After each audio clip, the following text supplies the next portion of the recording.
and Sangza deserved better from her family than this uselessness. Princes made terrible fathers, that was all there was to it. Mellario had been certain to drive that point home in the year leading up to her final departure from Dawn. Yet the son I fostered away against your wishes loves me still, Doran thought silently, addressing his distant wife, as though praying to the silent stone idol of some foreign goddess. While the daughter I kept for your sake scarcely bent her cheek to mine when I returned from abroad last week. How did I lose her love, Mellario? Where was my fault?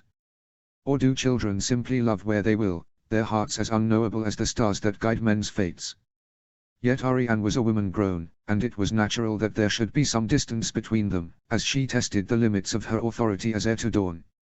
Sangza Stark was a child to Doran's eyes, yet, in that peculiar way of half-grown girls, she was a woman too, at least in the eyes of the world.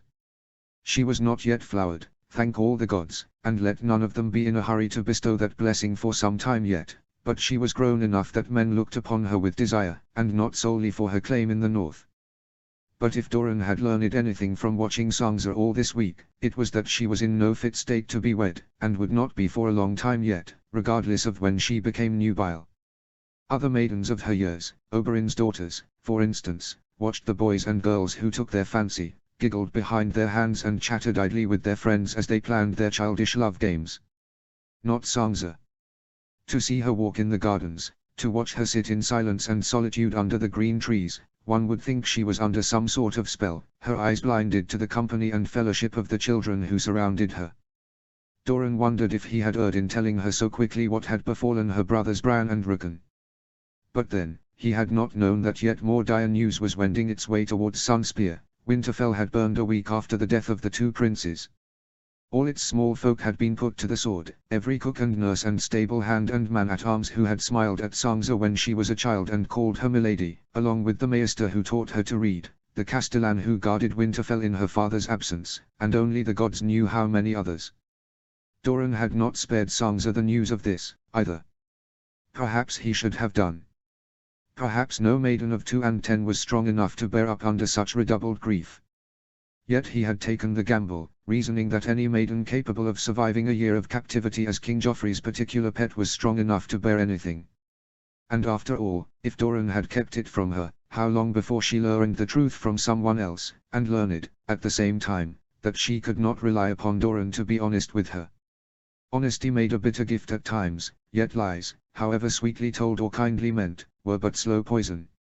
Sangza had not shed a single tear in his presence. Not when he told her of her brothers, not when he told her of Winterfell. She'd listened in demure silence, her face growing steadily whiter, then thanked him for the news and begged his leave to depart. Doran had not wanted to give her leave. He'd wanted to take her hand and seat her next to him on the chaise and tuck her long copper hair back behind her ears. He'd wanted to be present when the tears came, so he could tell her there was no shame in them, so that she would have a shoulder to lean against, a hand to wring as her grief overtook her. But in 7 days of watching Sangza in the gardens, he had never once spied her weeping, not even on the days when she sat still and idle and watched the ocean break against the beach. Perhaps her eyes leaked a few tears when she sat with her back towards his balcony, but if so, they were the quietest sort of tears, and they did not betray her.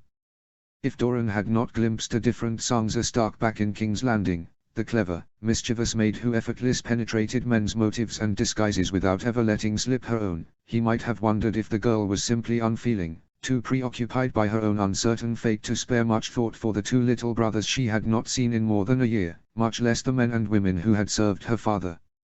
But he had seen, and thus knew better. She did not weep when Meryn Trant beat her, Doran reminded himself. She cried out with the shock of it, and she gasped for air when the wind was knocked from her lungs, but she did not weep.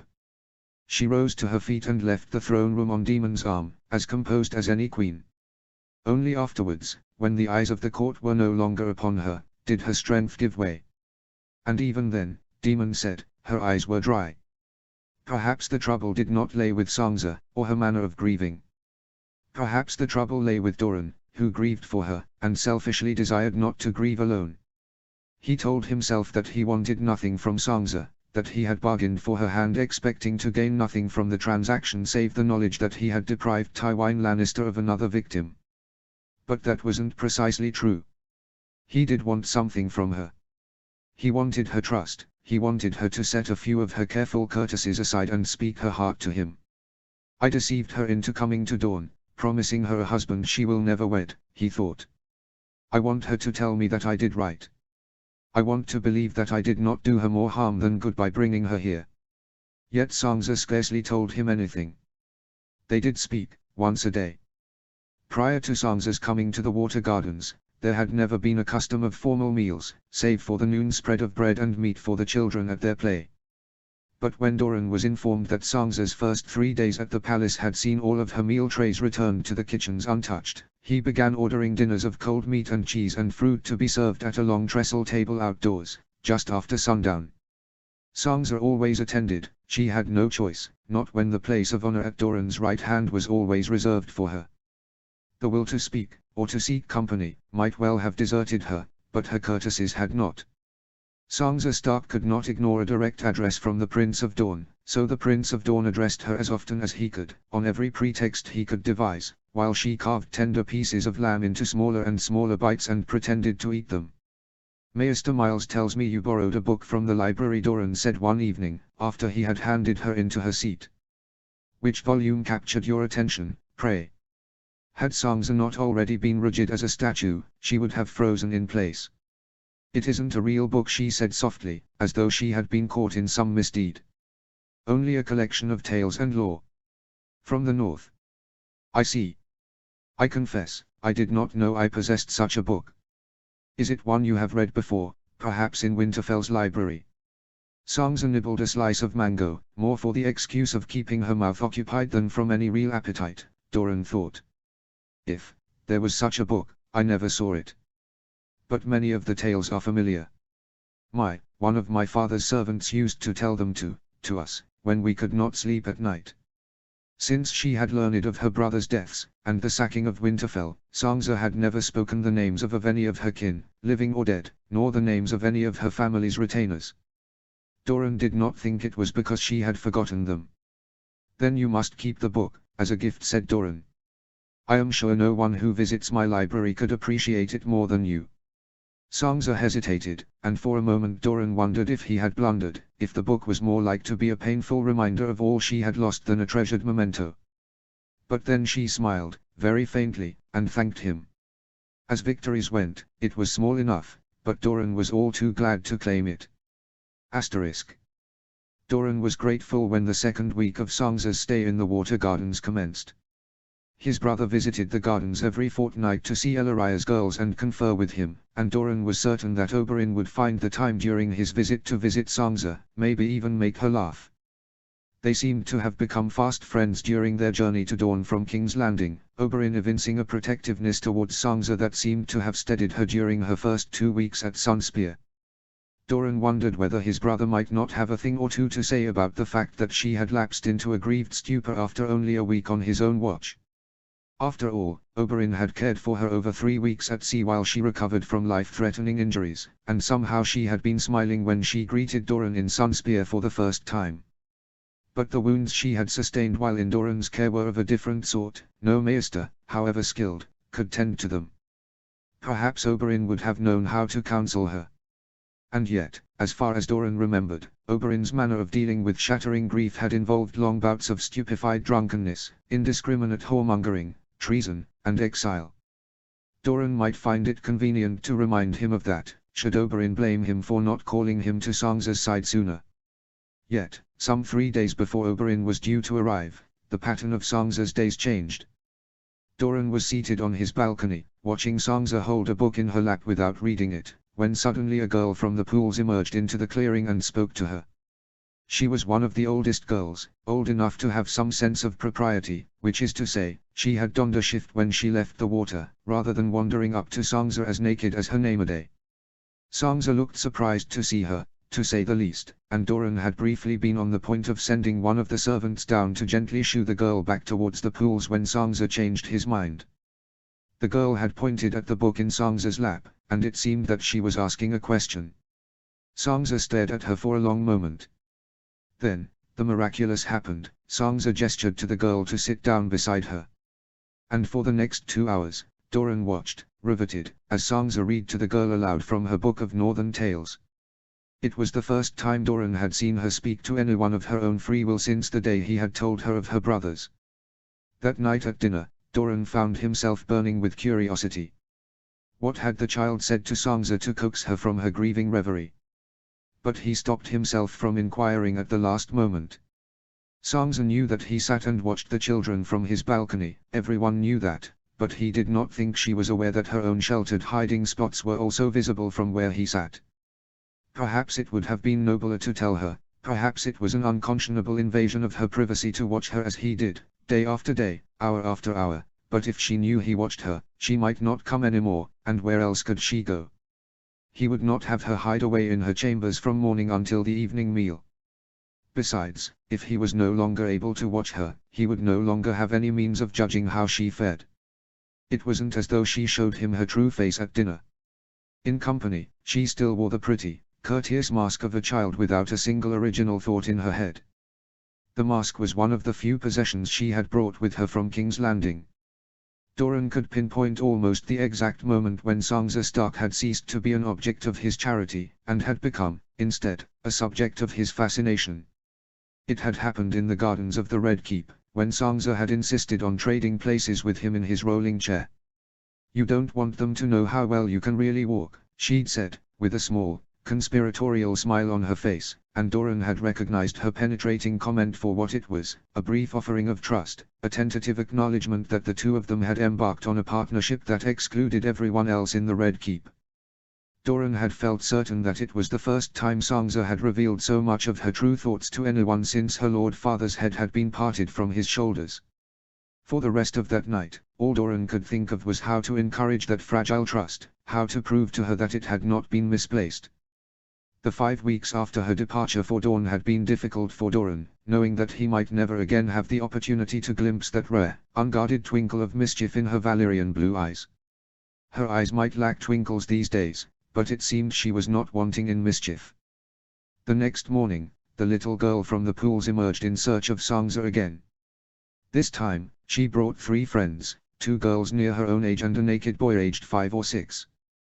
Doran's heart raced as he watched Sansa look up at the 4 children for a long moment, then point to the ground next to her.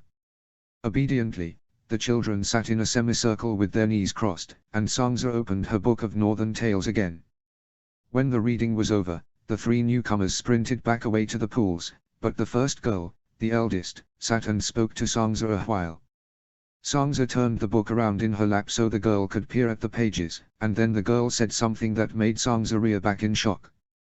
A moment later, she was pointing at something in the distance, and the girl jumped up, running in the direction Sansa had indicated.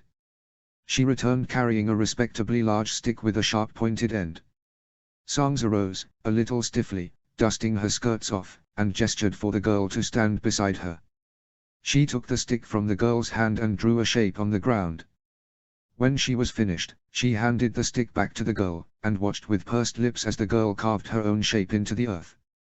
Sansa tilted her head, peering critically at the ground, then nodded her head and proceeded to draw a third shape. And that was when Doran's breath caught in his throat. Sansa was teaching this girl, this spice seller's orphan without family or fortune or future, her letters. She was doing it because she had only just realized that the child could not read, and, thank the gods for this tiny innocence that remained to her, she had been shocked by the knowledge, which cried out to her as a wrong that must be set right. That night at dinner, Doran had not been able to restrain himself. "They tell me that, of late, some of the children have been stealing away from the pools to hear you read to them from your collection of dark Northern tales." Sansa blinked at him, startled and visibly nervous. Doran realized, suddenly, that he had made a mistake. He had left her to herself since the dire news came from Winterfell, thinking she needed privacy to grieve. But in the meantime, distance had sprung up between them again, and now she was just as afraid of him as she had been the first night he invited her to dine in his rooms in the Red Keep. "That will not do," he thought. "I do read to some of the children, my prince," she said.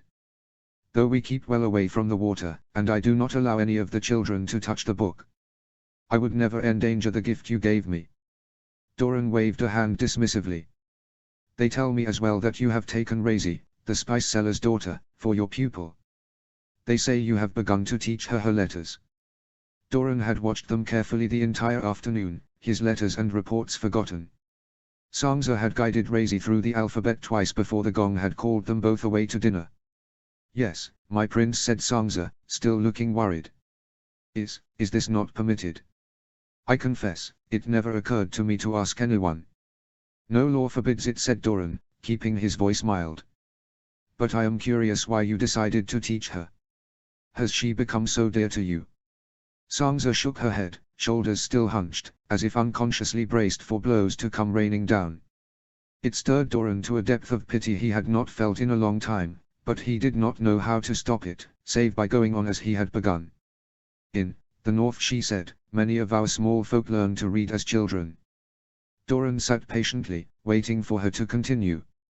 The snows come even in summer, she explained. There are many poor children who would rather sit by their lord's fire and learn, than shiver in the cold. Once all of my lord father's children had learned to read and write. Our maester decided to teach the other children as well, a few times a week, as his duties permitted. Sometimes we helped.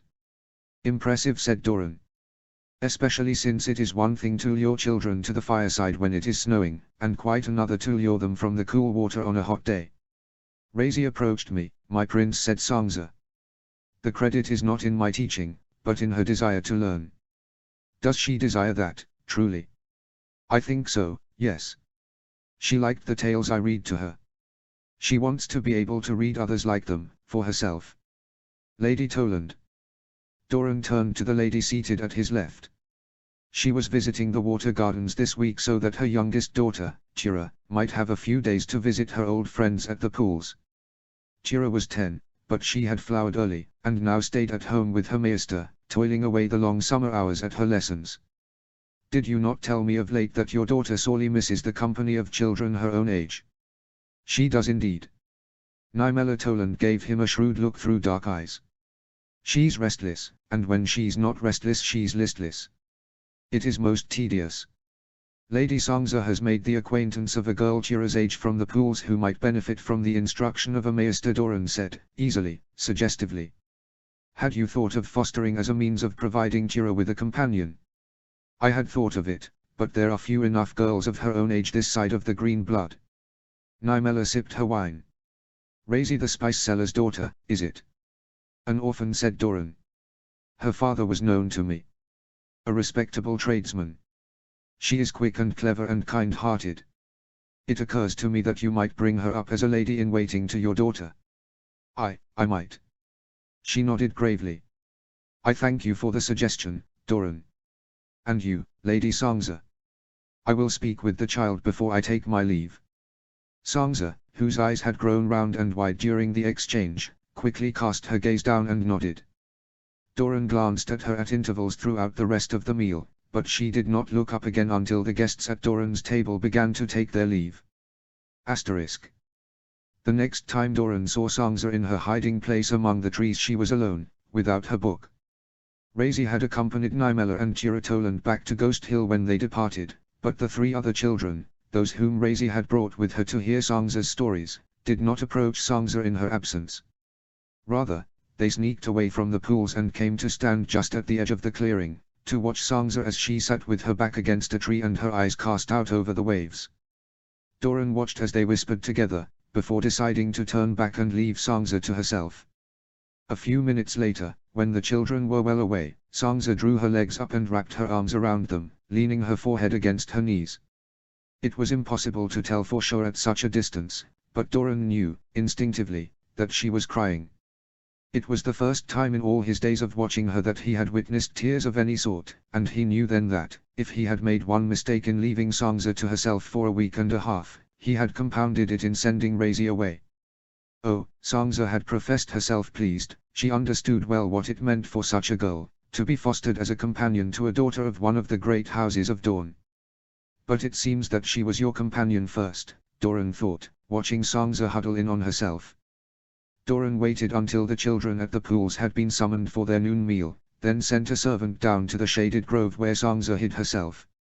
He watched as Sangza greeted the serving woman in evident shock, as though she believed her nook a secret place, unknown to any but the children. Doran watched long enough to see that Sangza was following the woman back to the palace, before he summoned a different servant and ordered that a light meal for two be served at the round table in his solar. Bread, cheese, fruit, and a carafe of lemon water were waiting by the time Sangza arrived. "Thank you for joining me," said Doran, reaching for Sangza's hand. Today was not a day in which he could afford to strain his knee by standing to receive her. He kissed the back of her knuckles and she curtsied, then looked with some confusion to the spread on the table. "Am I interrupting your meal, my prince?" she said. Doran took a moment to ponder what circles Sangza must have been made to dance in, back in King's Landing, if she feared that he would upbraid her for interrupting him when she had done nothing but answer his summons. "On the contrary," he said, careful to let neither exasperation nor anger color his tone. "I hoped that you would join me. Will you be seated?" Arya Hotta wheeled Doran's chair to the table, while the servant who had come to wait on them seated Sangza in the chair across from him. Sangza sat obediently, but Doran could see that she was confused. This was, after all, an interruption to the settled order of their days, him watching her from afar, she seeing him only at dinner. "Your maids tell me that trays sent to your rooms are often returned to the kitchens untouched," Doran said by way of explanation, gesturing to the servant that Sangza was to be served first. "And I have seen for myself how little you eat at dinner. You will waste away to nothing if you are not checked in these habits." Sangza flushed with embarrassment. "I am rarely within the palace during the day," she said, unaware that he did not need to be told this. "I asked them not to bring any more trays." "And what do you do, when you leave your chambers? How do you while away the hours?" Sangza flushed again. I read. Or I work on my embroidery." She made no mention of the hours upon hours she sat doing nothing but staring at the ocean. "Worthy occupations, both," said Doran, without a trace of irony, "but if you had the time to spare from them, there is another business I would claim you for." Sangza looked up quickly. "I am at your disposal, always, my prince. Anything I can do to repay your generosity." "Speak nothing of payment," he said quickly. Too quickly, for such remarks irritated him, though it was hardly Sangza's fault that she knew no better. "It is I who would be in your debt. I spend the greater part of my working day attending to correspondence."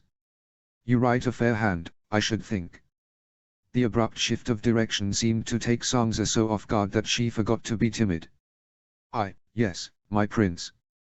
The queen once said that I wrote a fair hand." "That is good to hear.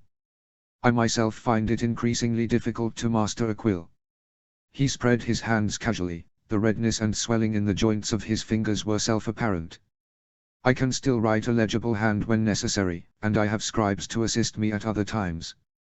But I would not entrust all of my correspondence to scribes. Some of the letters I receive require a more delicate touch." "It would be an honor to assist you in any way," said Sangza, without hesitation. "You are most gracious, child." Doran cleared his throat.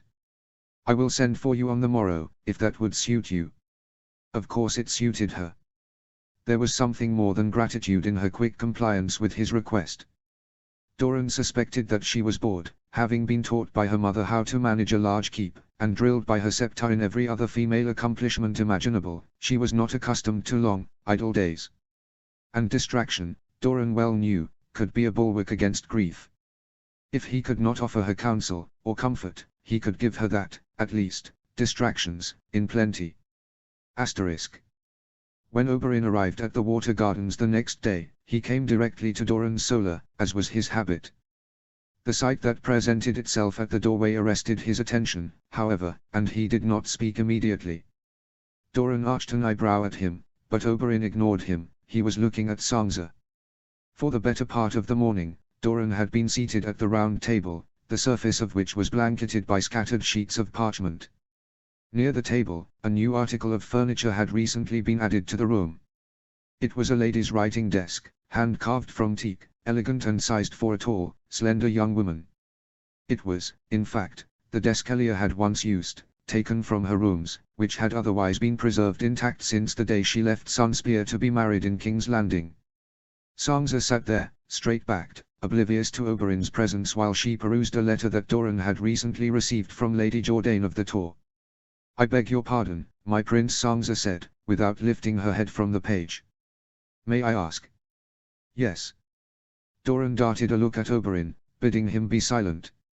Oberyn shrugged and crossed his arms, leaning against the door frame, an expression of amused interest on his face. Was Lady Jourdain not a Free before her marriage? One of Lord Walder's daughters, or nieces? That she was. The eldest daughter of the third Lady Free, I believe. Why do you ask? Sansa hesitated, as though she feared speaking out of turn. The squire she speaks of wishing to send to Sunspear, the one who recently left service to a house in the Riverlands, she does not mention his name. Nor the name of the house he served. No, she did not mention their names. Doran watched her carefully. But you have some idea who he might be, I take it. I think so, my prince. Tell me your thoughts, child. Sansa flushed. The Mallisters of Seaguard have a squire in their service, the same age as this boy of whom she writes. Wendell Free, a son of Lord Walder. Do they, said Doran mildly. Remind me, to whom does House Mallister owe fealty? To the Tullys of Riverrun, she said promptly, as though Doran were her scepter and she still a child at her books. Your own lady mother's house, said Doran. And like so many noble houses of the Riverlands, they fight under your brother's banner. I believe so, my prince. That is, yes, they do. The gods have blessed Lord Free with so very many sons and daughters. It is not easy to keep track of all their movements. Sansa bowed her head for a moment. Wendell Free has a half-brother about the same age. Shan Free. He is the son of Lady Jenna Lannister and cousin to the king. She stared down at her hands, which were laced together tightly in her lap.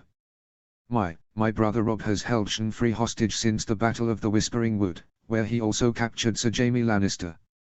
Doran wondered, for an instant, how Sansa came to be so well informed about her brother's campaigns in the Riverlands. His unbroken chain of victories had been nothing less than an unmitigated series of disasters for the Lannisters. One would think, thus, that they would not be spoken of openly in court, much less to King Robb's own sister. But then, in a flash, he realized. Of course she knew, each time her brother won a new victory, she had been punished for it. Such sharp lessons remained engraved in the memory for a long time. It probably isn't important, Sansa began, but before Doran could say anything to the contrary, Oberyn chose that moment to make his presence known. Of course it is important, he said, sauntering into the room. Especially now you are come to Dorne.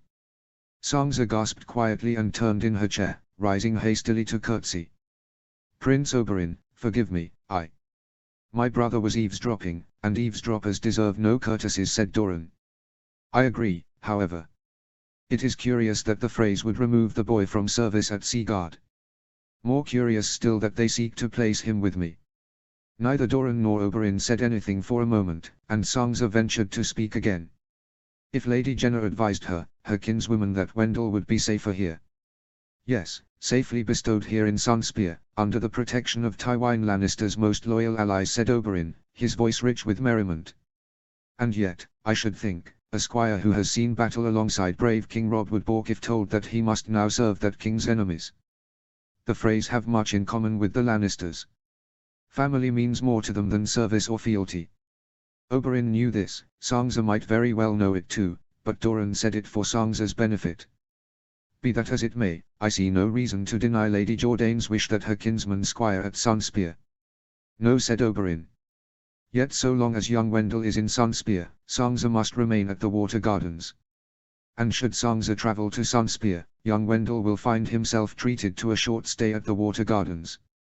Sansa did not speak, but the cast of her brow spoke her confusion. You should not meet, Oberyn explained to her. Squires go where they are told to go, but there is no telling what secret purposes he may harbor, unbeknownst to his elders. The Jourdains are friends to Sunspear, Doran pointed out. I do not believe Lady Jourdain would seek to plant an enemy at our bosom. Lady Jourdain, I am certain, seeks nothing but the well-being of her kinsman. All the same, a squire who has left King Robb's service is no fit companion for the king's sister. Who knows what he intends, or what he may be coerced into attempting? Doran said nothing. He was in agreement with his brother, so there was nothing to say. Even so, said Oberyn to Sansa, a bit more gently, I will speak to this boy when arrives. If he has any fresh news of your brother or your lady mother, I will make certain that you hear all. Sansa's mouth wavered for an instant. She nodded her thanks to Oberyn. Then, in the next instant, she was all business again. "Shall I continue to copy out the reply to Lady Jourdain as you spoke it to me?" she asked Doran. "Yes," he said. "Only, as an addendum, please extend to Lady Jourdain an invitation to accompany young Wendell to Sunspear when he arrives. I would speak with her face to face." He paused. "I will leave the wording of the invitation to you. You are no doubt better practiced in such graces than I." Sansa nodded, too distracted by her work even to deflect the compliment. She resumed her seat at the desk, taking up her quill again. Doran saw Oberyn give her a long look. Then he turned his eyes on Doran, and gestured toward the hallway. "If you will excuse us a moment," Lady Sansa said Doran, and began to wheel his chair towards the doorway. Oberyn strode forward and took the handles, and they began to make a leisurely tour of the long corridor outside his solar, where guards were posted at intervals along the wall, not so much to defend against threats, as to keep the peace, and redirect noisy children back to the pools where they belonged. "So," said Oberyn, "you have made Sansa your amanuensis. She requires some occupation. Left to herself, she pines. That is plain enough. She is half a stone lighter than when I saw her last." Doran listened for a note of accusation in his brother's voice, but it did not come. "She took the news from Winterfell hard, I assume." "I believe so," Doran admitted. "But her composure has been nigh unshakable.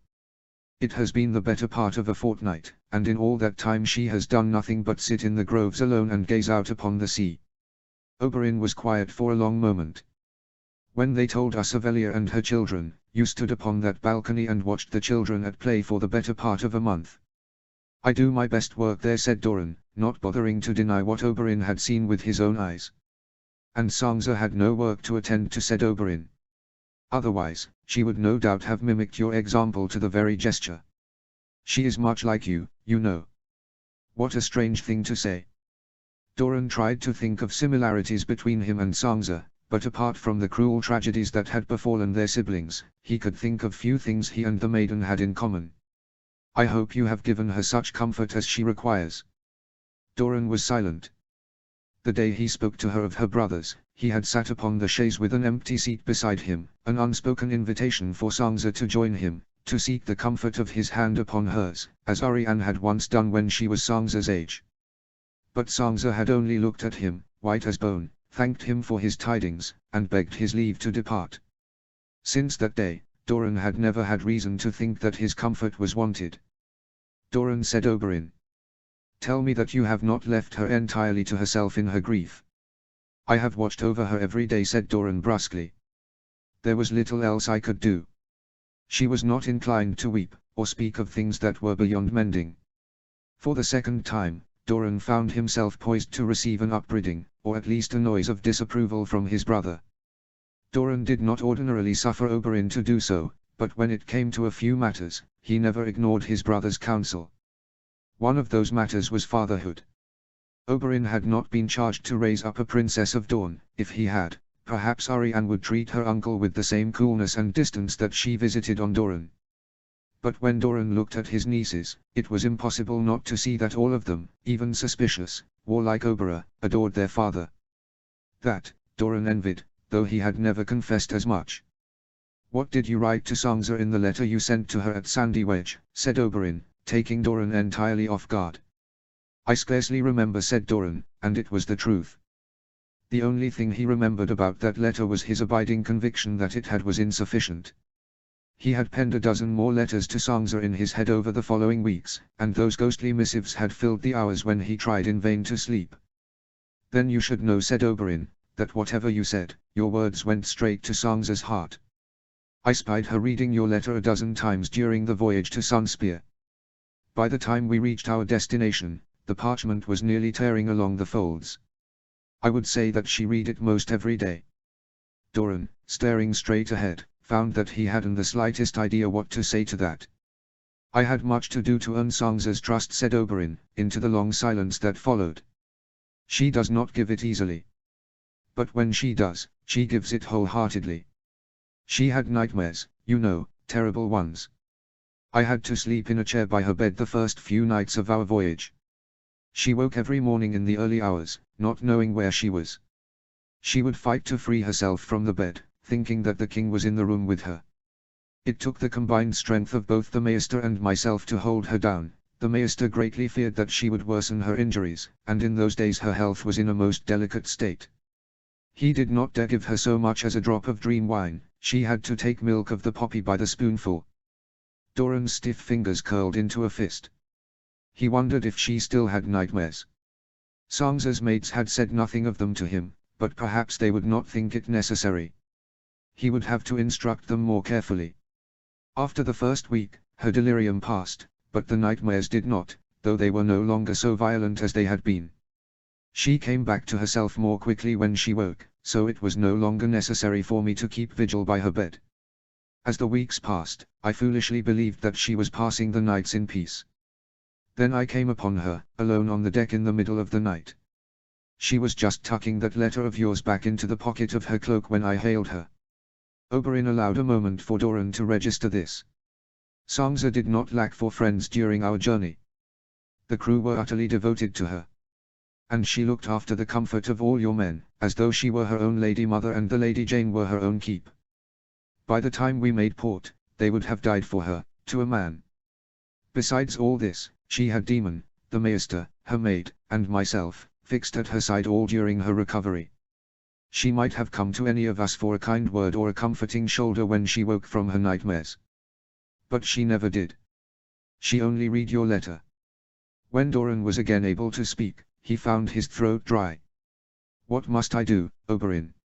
Oberyn gave a small laugh, but Doran bore with the gentle mockery. Continue as you are doing. Keep her with you. Do not ignore her again. But while I am here, let me take her out riding with Ellaria sometime, so she does not grow blind poring over your correspondence. She has been attending to my correspondence for but a morning, brother. A task she seems admirably suited for. Interesting, wasn't it? Her thoughts on Anna Jordane's letter. Most interesting, said Doran.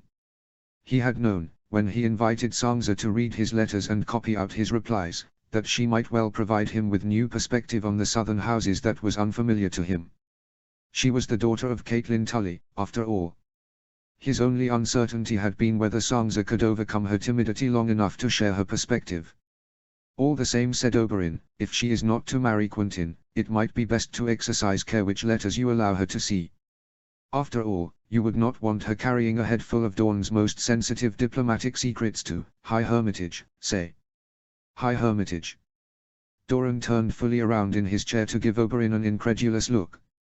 What in the gods' names makes you speak of Sangza and High Hermitage? Sir Gerald Dane has already made inquiries about her. Oberyn shrugged. Has he, said Doran, his voice dry and cold. He knew that Oberyn sought only to provoke him. His brother's sentiments regarding the Dark Star were well known, and Doran believed that Oberyn would sooner bury a knife in Gerald Dane's throat than permit him to lay a hand on Sangza, much less claim her as a bride. But Oberyn was warning him, as well. Despite Doran's best efforts, Quentyn's absence from Dawn had been noted, and though Sangza's betrothal was likewise a secret of sorts, a man less clever than Gerald Dane could put two and two together and conclude that Sangza was ultimately destined to wed some other man. Yet it mattered little, Doran told himself. It was early days yet. Even if Sangza's betrothal were broken tomorrow, it did not follow that a replacement for Quentyn must be found immediately. The poor maid had not even flowered yet. No girl was married before her 13th year in Dawn. His mother, the ruling princess, had forbidden it, and Doran had upheld her edict. Unless the case was exceptional, he usually refused permission for maids to be married before they were 5 and 10 at least. The maester who had cared for Elia during her childhood had told their mother that brides who were married and brought to bed with their first child before they were 6 and 10 were far more likely to lose both the babe and their life than if they had waited only a few years more. The highborn did not always have the luxury of waiting so long, but even if Arianne had not been promised in secret as a babe, Doran would never have permitted her to marry any sooner than 16. Yet some maids must marry sooner, whatever we would wish to the contrary, Doran found himself thinking. And Sangza will be 13 in 3 months. She may flower even before then. When that happened, Doran knew that the skies over Sunspear would grow dark, as half the birds in Westeros came to alight in his ravenry. "You have summoned Arianne to make her visit to the Water Gardens next week, have you not?" said Oberyn, into the long silence that had elapsed. "Yes," said Doran. "I think I will extend my visit long enough to receive her here. It was she who brought to my attention the Dark Star and his interest in Sansa. She was concerned, I believe, for all that she and Sansa have scarcely met. You should speak to her." Oberyn paused. "She is 24, Doran. It is long past time that you spoke to her of many things." Doran curled his stiff fingers around the arms of his rolling chair and took a deep, quiet breath. "Perhaps you are right," he said. "I will think on it." Chapter 10. Notes. Thank you for all the lovely comments last chapter. I was so thrilled, I decided to write another 5,000 words from Doran's POV. Asterisk Doran was not thrilled about this. Chapter text. Doran.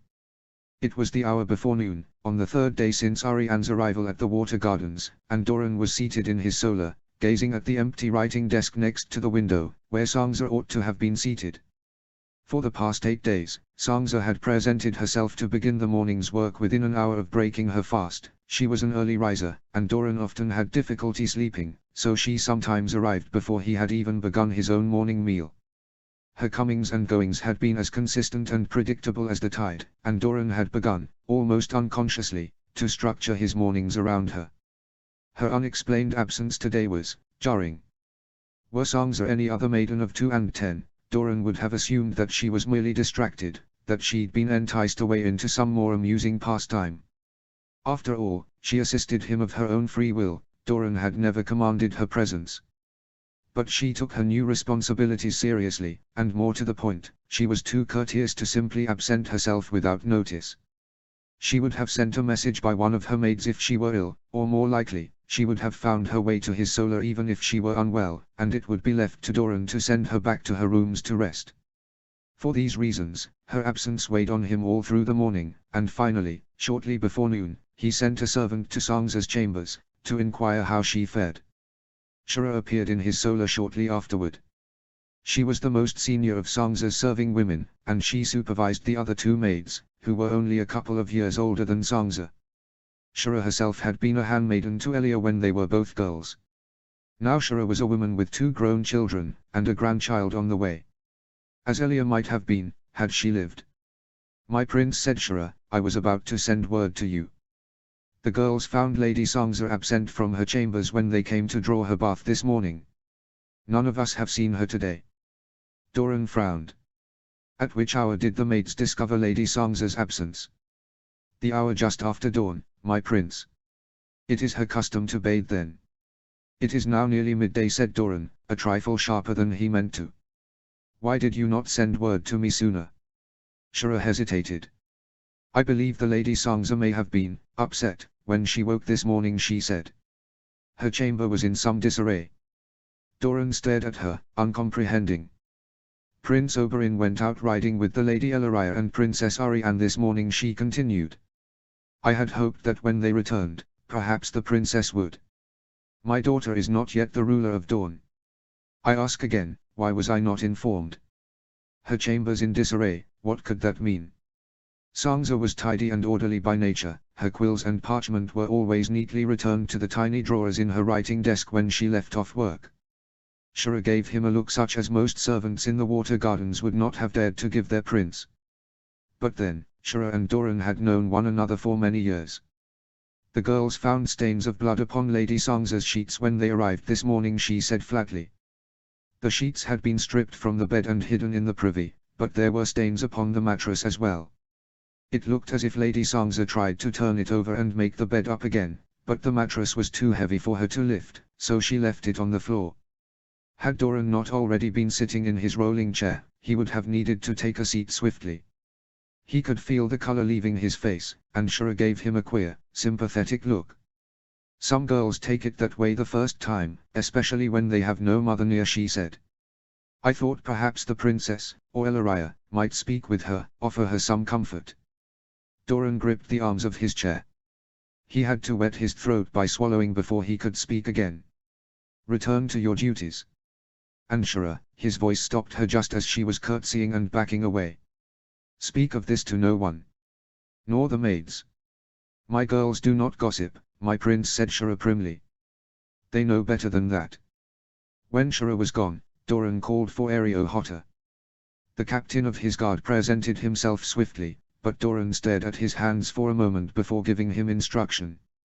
His hands were no longer so red, nor so swollen at the knuckles, as they had been a week ago. Kaliot was forever telling him that he needed rest, that gout permitted no strain upon the affected joints, but Doran had sought for rest for years and never found it. Not until he found Sangza. I wish you to locate the whereabouts of Lady Sangza, he said. She is likely within the palace, but search the grounds as well. Your men are to be discreet.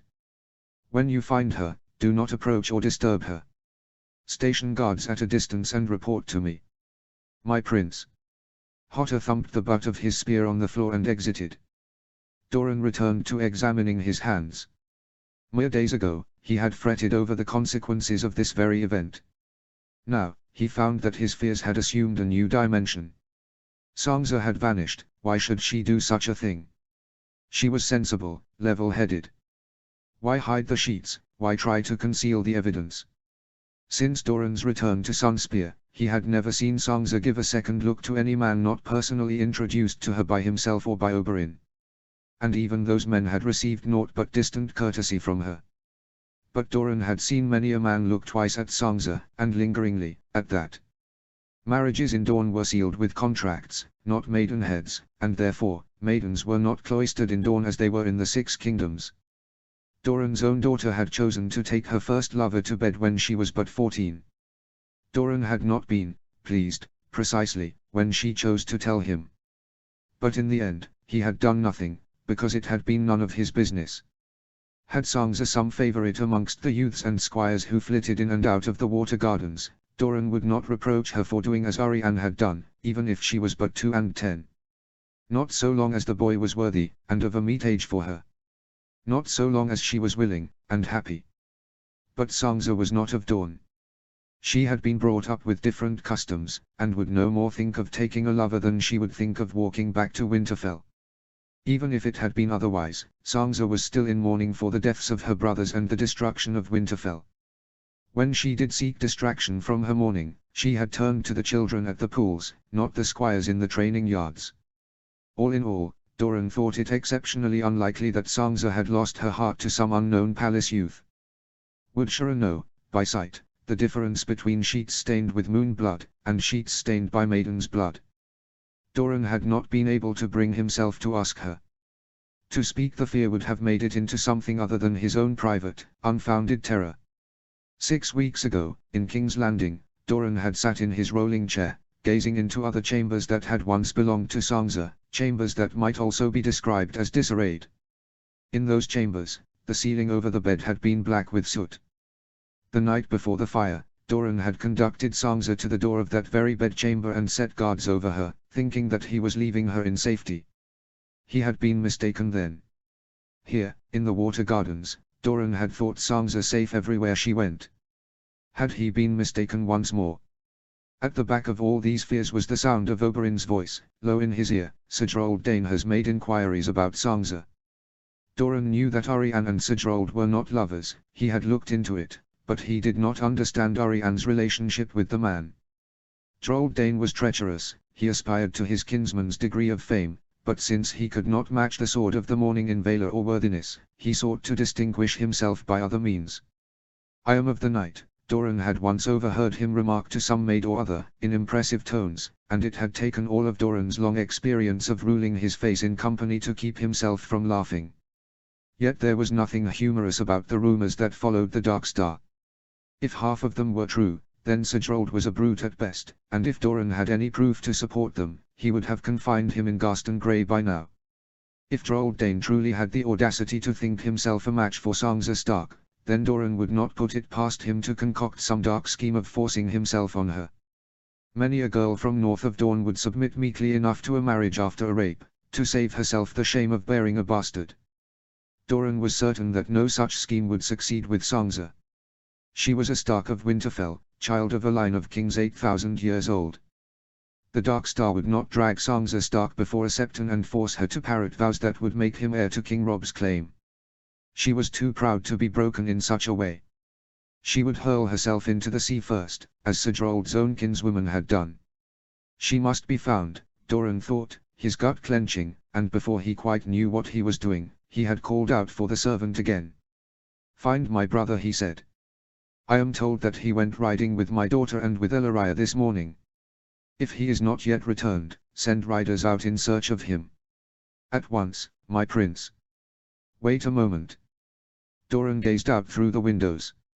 "Is Sir Gerald Dane in the Water Gardens?" "He was here for an afternoon several days ago, but he has not returned since." Doran nodded, and the servant hurried away. He felt his fears lightening, to a degree, but they did not vanish. Even if Dane had nothing to do with Sansa's disappearance, she might still have been taken by someone else. Doran held it as a rule that any plot or scheme that he himself could imagine had already been imagined by others. Yet the gods were with him that morning. Doran did not have to wait long before Oberyn came striding into his solar, still dressed in his riding clothes. "What is the matter?" he said, frowning. Doran understood his confusion. He had never sent for Oberyn in such a manner, save at times of great need. The last time had been when Ellaria was brought to bed 2 months too soon with Loe. "Sansa is missing," he said. Oberyn's face, flushed with the exertion of the ride, suddenly turned the color of ash. "Taken?" he demanded. "Maybe not. Shira believes that Sansa was out of sorts this morning. It is likely that she has only tucked herself into some lonely corner, so that no one will see her weep. At least, we may hope it is no worse than that." Oberyn's brow crinkled. "Yet you are fearful," he said. "You would not have called me back, otherwise." There was no point denying it. He turned his chair away from Oberyn. "A few days ago, you told me that Sansa had found favor, if one could call it such, in the eyes of Sir Gerald Dane." Doran began looking through the pigeonholes in Sansa's writing desk, trying to remember what she had been copying yesterday. Which men else lift their eyes to her? Every man who has ever set eyes upon her, I dare say. She is a famous beauty, if you did not know. Oberyn took a few steps closer. "All the men of your household, both here and in Sunspear, gaze upon her as much as they dare. Why do you think I set Daemon to guard her every step before she left for the Water Gardens?" Doran gritted his teeth. "Who thinks to marry her?" "That, I could not say. Most men have more restraint than Gerald Dane. They nurse their ambitions more closely and do not betray themselves with idle words. If I had to make a wager, there are a few names that I might place dragons on. But none of them are in the Water Gardens at present." "I see," said Doran. "Thank you. You relieve me of a burden." "Yes, I can tell from the joy in your voice." Oberyn came up beside him, and his shadow fell over the surface of Sansa's desk. "What was it upset Sansa so badly that she fled her own rooms? Has there been news of King Robb or Lady Catelyn?" "Nothing of that nature." Oberyn's eyes bore into the back of his head. "Even when she woke delirious from her nightmares, she did not attempt to flee or hide herself." "She was aboard a ship then," Doran said. "Scant few hiding places to be found there, I should think." There was unimpressed silence from Oberyn, which was something of a reversal of their usual dynamic. "Tell me of Sansa and Ellaria," Doran said. "Have they become friends, do you think?" "They have had little opportunity for friendship. But Ellaria thinks highly of her, and Sansa has a sweet, gracious manner with her, and with the girls." "Do you think Sansa would trust Ellaria enough to confide in her?" Oberyn walked all the way around Doran's chair, until he stood in between Doran and the window. He gave him a look of intense scrutiny. "I think it unlikely that anyone in Dorne enjoys Sansa's confidence. We spoke much together, both during the voyage and at Sunspear while we awaited your homecoming, and she made for a charming companion. Yet she never once spoke to me of what was done to her in King's Landing, though our conversations touched on other matters of great import." Oberyn paused. "Since you mention it, however, I have spied Sansa sitting apart with Arianne several times in the last few days. Though it seemed to me that Arianne was doing most of the speaking." Doran found that this did not ease his worries in the slightest. "What does my daughter say to her?" I have heard a rumor that Ariane wishes to hold a Name-a-Day celebration to introduce Sangza to the lords and ladies of Dawn. Sangza will be 3 and 10 at year's end. If that is what they seemed to be speaking of, they were almost certainly speaking of something else.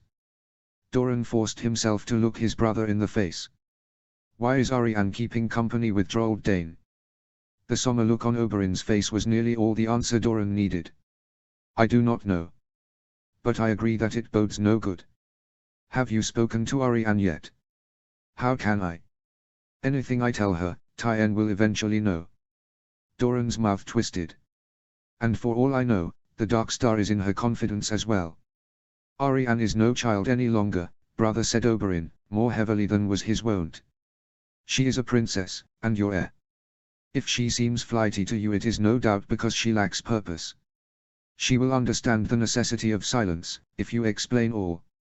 Doran did not have the strength to worry about his daughter and Sangza at the same time. He put Oberyn's words away, to mull over later. Ask Ariane to come to me, he said. Perhaps she will have some idea where Sangza is. Oberyn gave him an indecipherable look, but he started for the door. Halfway there, however, he was met by Erio Hotter, who strode into the room with a purposeful expression. He nodded once to Doran, and Doran felt relief melt his very bones. You have found the lady? Oberyn demanded. Yes, my prince. Is she safe? She is safe, said Hotter. Unharmed. Hotter looked uncomfortable. She appears unharmed. At Prince Doran's command, I did not approach her closely. Oberyn's hand stole reflexively to the hilt of his dagger, but Doran simply wheeled his chair forward. Hotter stepped behind him, gripping the handles. You will excuse me, said Doran to Oberyn. We will speak later. Oberyn exhaled slowly, then gave him a tight nod of farewell. Doran could feel his brother's eyes boring into the back of his head until he was out the door and in the corridor. Doran waited until he was alone with Hotter before he spoke. Where did you find her? In the western corridor, in the small alcove beneath the statue of Princess Daenerys. Doran knew the place well. He thought of Sangza having spent the last 6 hours stuffed into that tiny crevice in the wall, and then tried very hard to think of nothing at all. There were 2 guards posted at the mouth of the western corridor. Another 2 guards stood sentry at the farthest end of the hallway. If Hotter had done his job, and he always did, Sangza would be unaware of their presence, and thus, unaware that her hiding spot had been discovered. First I made her take me to her sanctuary in the Godswood, Doran reflected. Here, I watched her while she thought herself hidden amongst the trees. Now, I steal in upon her in this lonely nook. Did it not betoken some ill, that Sangza was forever hiding, and Doran forever spying out her hiding places? Yet he had asked for counsel, and Oberyn had told him to continue as he had been doing, and above all, not to leave Sangza alone. So Doran ignored his misgivings and allowed Hotter to continue pushing him down the corridor until they were within sight of the statue of Daenerys Targaryen. Stand out of hearing, he told Hotter, taking up the wheels of his chair, and Hotter nodded before departing silently. So well-oiled were the wheels of Doran's rolling chair that when he moved it under his own power, over smooth marble floors, without the heavy boot tread of a guard following behind, he moved in almost complete silence. Sangza, who was sitting on the bench under the statue with her back turned towards him, did not hear his approach. This was a stroke of luck, for his first glimpse of her drove the breath from his lungs, and he knew that everything he felt was visible in his face for anyone to read. Sangza's entire wardrobe had been replaced after her arrival in Dawn, everything she owned in King's Landing having been ruined by smoke and abandoned in her flight from the Red Keep. Generally, she wore gowns that had been styled in the northern fashion, made from the lighter silks and linens that both men and women wore in Dawn in the summers. Today, she was wearing a different sort of gown. It was a garment such as Ellaria might wear, or Ariane, if she sought to be provoking. The silk was bright yellow, shot through with thread of gold. In the front, it covered Sangza to the collarbones, in the back, it fell open in loose folds nearly to the base of her spine.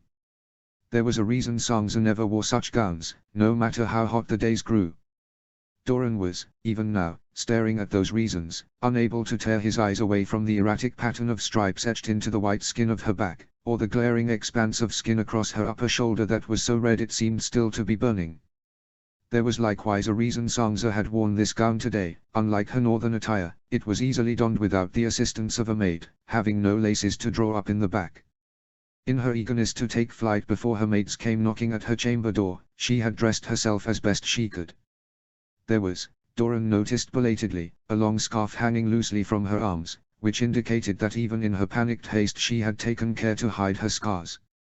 Yet she had been here alone for so long that the scarf had slipped unnoticed from her shoulders. She had not noticed, apparently. It wasn't that the scars were worse than Doran had imagined them to be. His worst fears had painted an uglier picture by far, particularly before his return to Dawn, but his greatest fear then was that she would die before they were reunited. He had almost forgotten her scars entirely. He certainly would never forget them again, Doran knew. Her back was as mottled as stained glass. Devastation had been visited here, such a sight proclaimed. He shut his eyes for a moment, willing himself to remember his purpose. Sangza was not hiding in this forgotten corner of the palace because of the scars upon her back.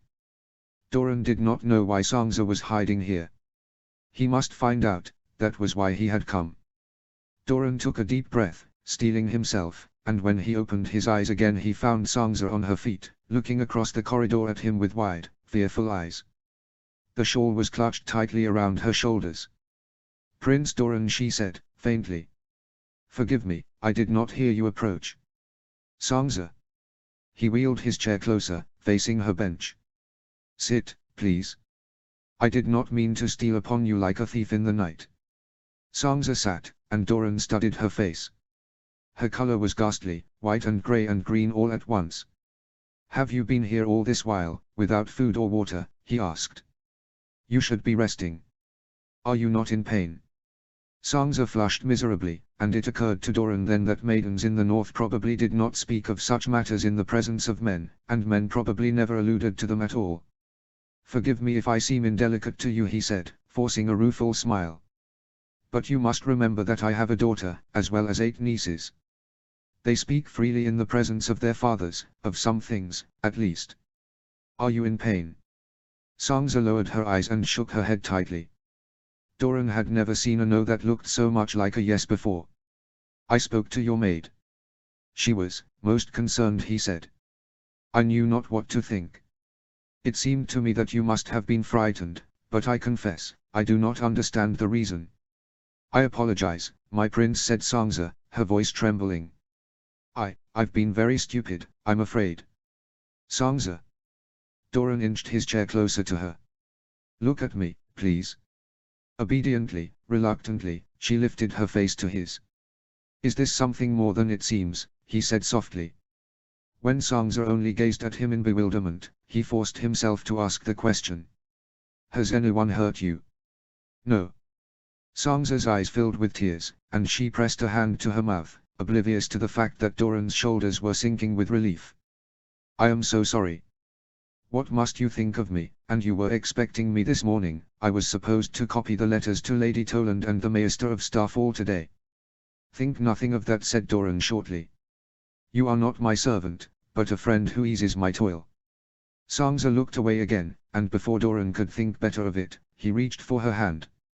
It felt very small and soft in his, her fingers cool where his palm was warm. "I must know why you are frightened, Sangza. I am Prince of Dawn, and the Water Gardens are the seat of my power. If I cannot protect you here, then I am no prince worthy of the name." Sangza kept her face averted, but Doran saw how it crumpled, saw her shoulders begin to tremble with silent tears. Doran squeezed her hand, and if she did not look at him, at least she did not try to take it back. Doran looked to his left, gesturing to the guard that stood nearest the alcove. When he approached, Doran ordered that a rolling tray of food and drink be delivered from the kitchens.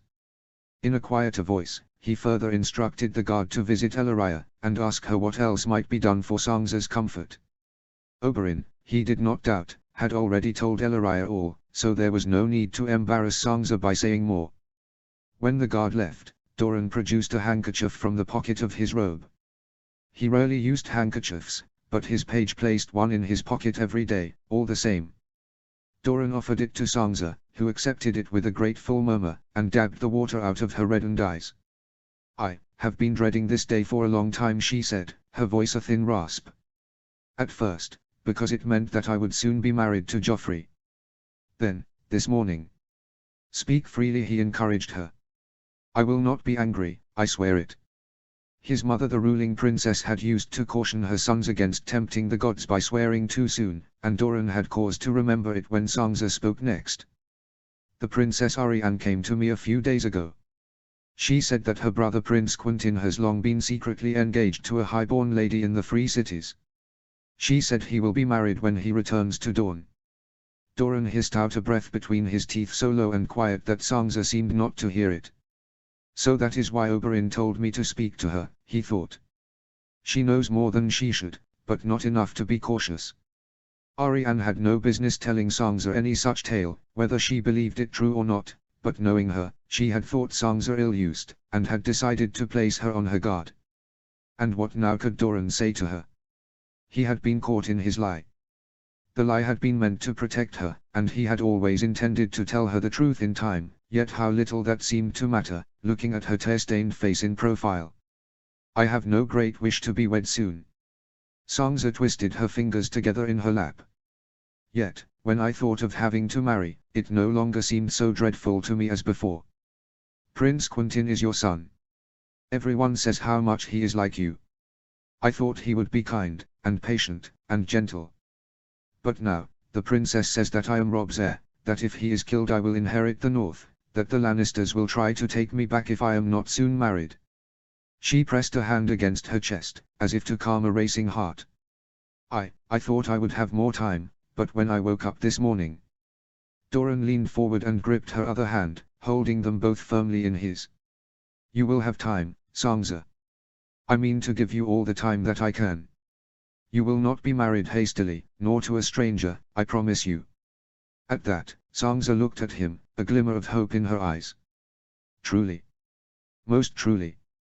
Then is Prince Quentyn. My daughter did not intend to lie to you, but it appears that in her quest to unravel my secrets she has discovered half-truths only.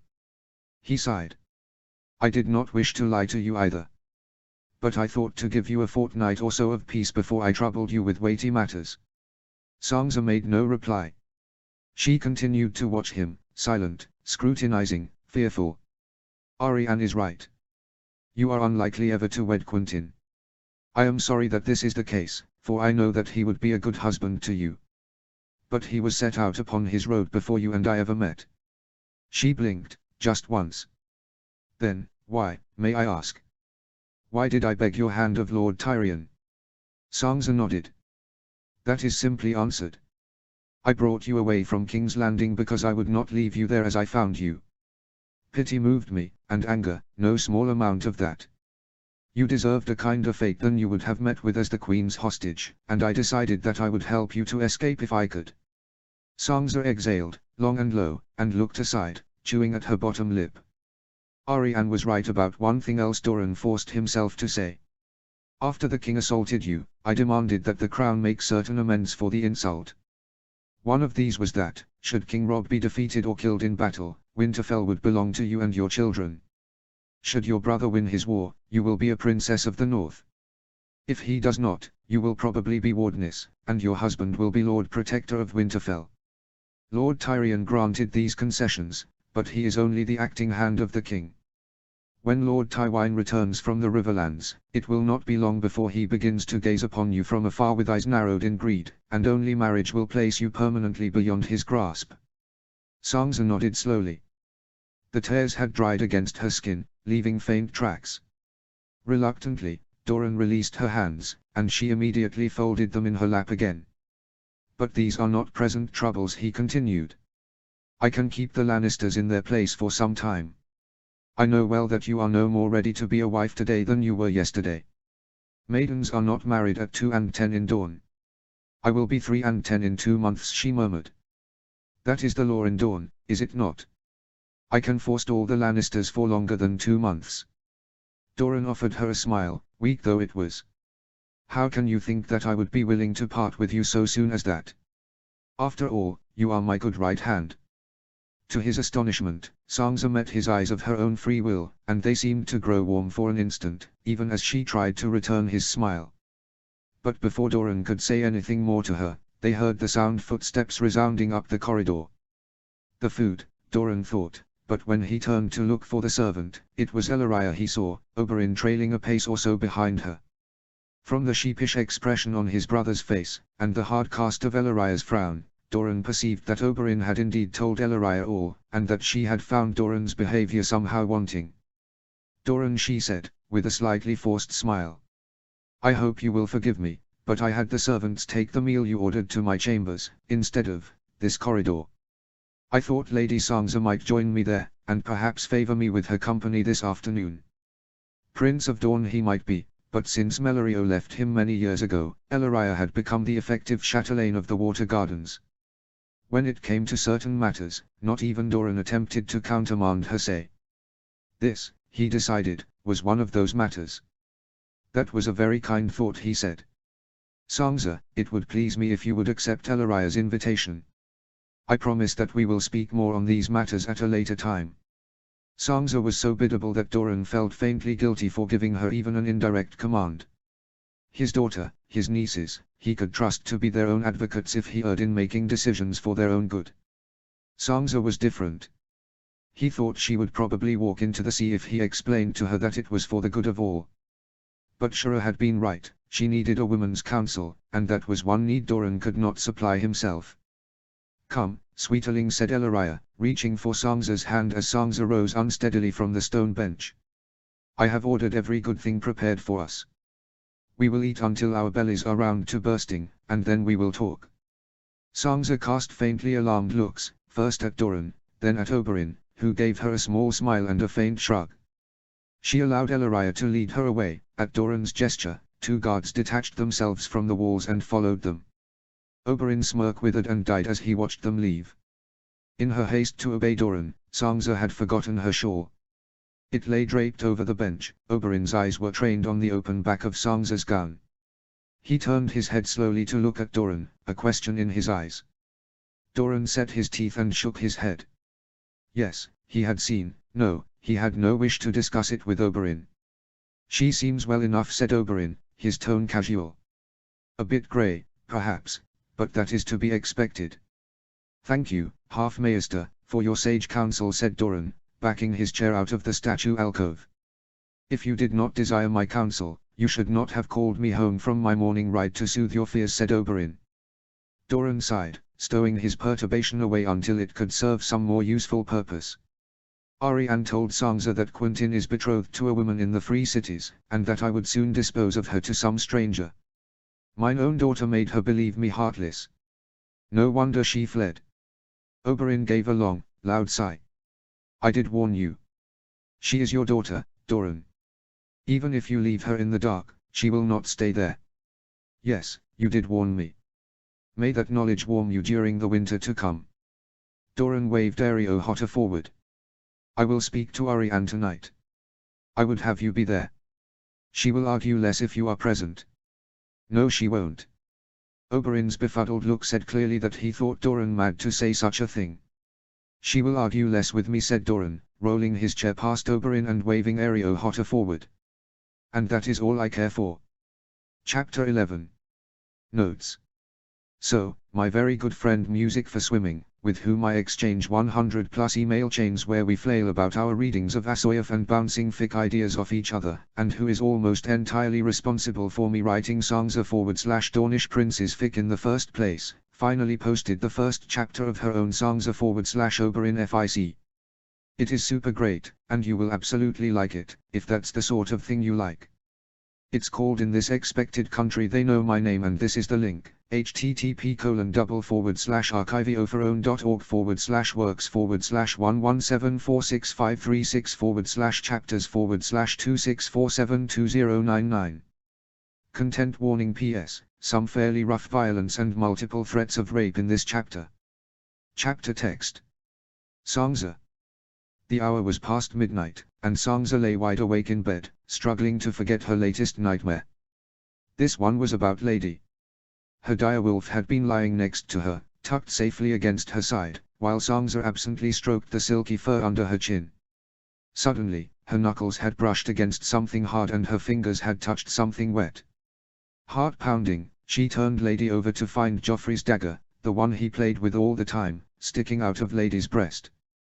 Blood, black in the moonlight, stained Lady's fur, Sangza's hands, the bed sheets, everything. That was when Sangza realized, Lady had been dead in her arms the whole while. She hadn't even noticed, she'd been too stupid, too busy daydreaming to notice that her direwolf, the other half of her soul, was in danger. She'd woken with a gasp to the sound of Ellaria snoring lightly in the bed beside her. The room was pitch black, not a ray of moonlight to be seen. It was still many hours until dawn, but Sangza knew she would sleep no more that night. For a moment, she considered waking Ellaria. Wasn't that what a bedmaid was for, after all, someone you could whisper to in the darkness about things that couldn't be spoken of in the light of day? But Ellaria was no Jane Poole. She was a woman grown, a mother, Prince Oberyn's paramour, not a maid Sangza's age. Ever since the day, 6 weeks ago, when Ellaria had whisked Sangza away from that very awkward conversation with Prince Doran to ply her with tea and cakes and show her how she could alleviate her stomach pains with a hot brick wrapped in towels, she had become a fixture of Sangza's life here in the Water Gardens.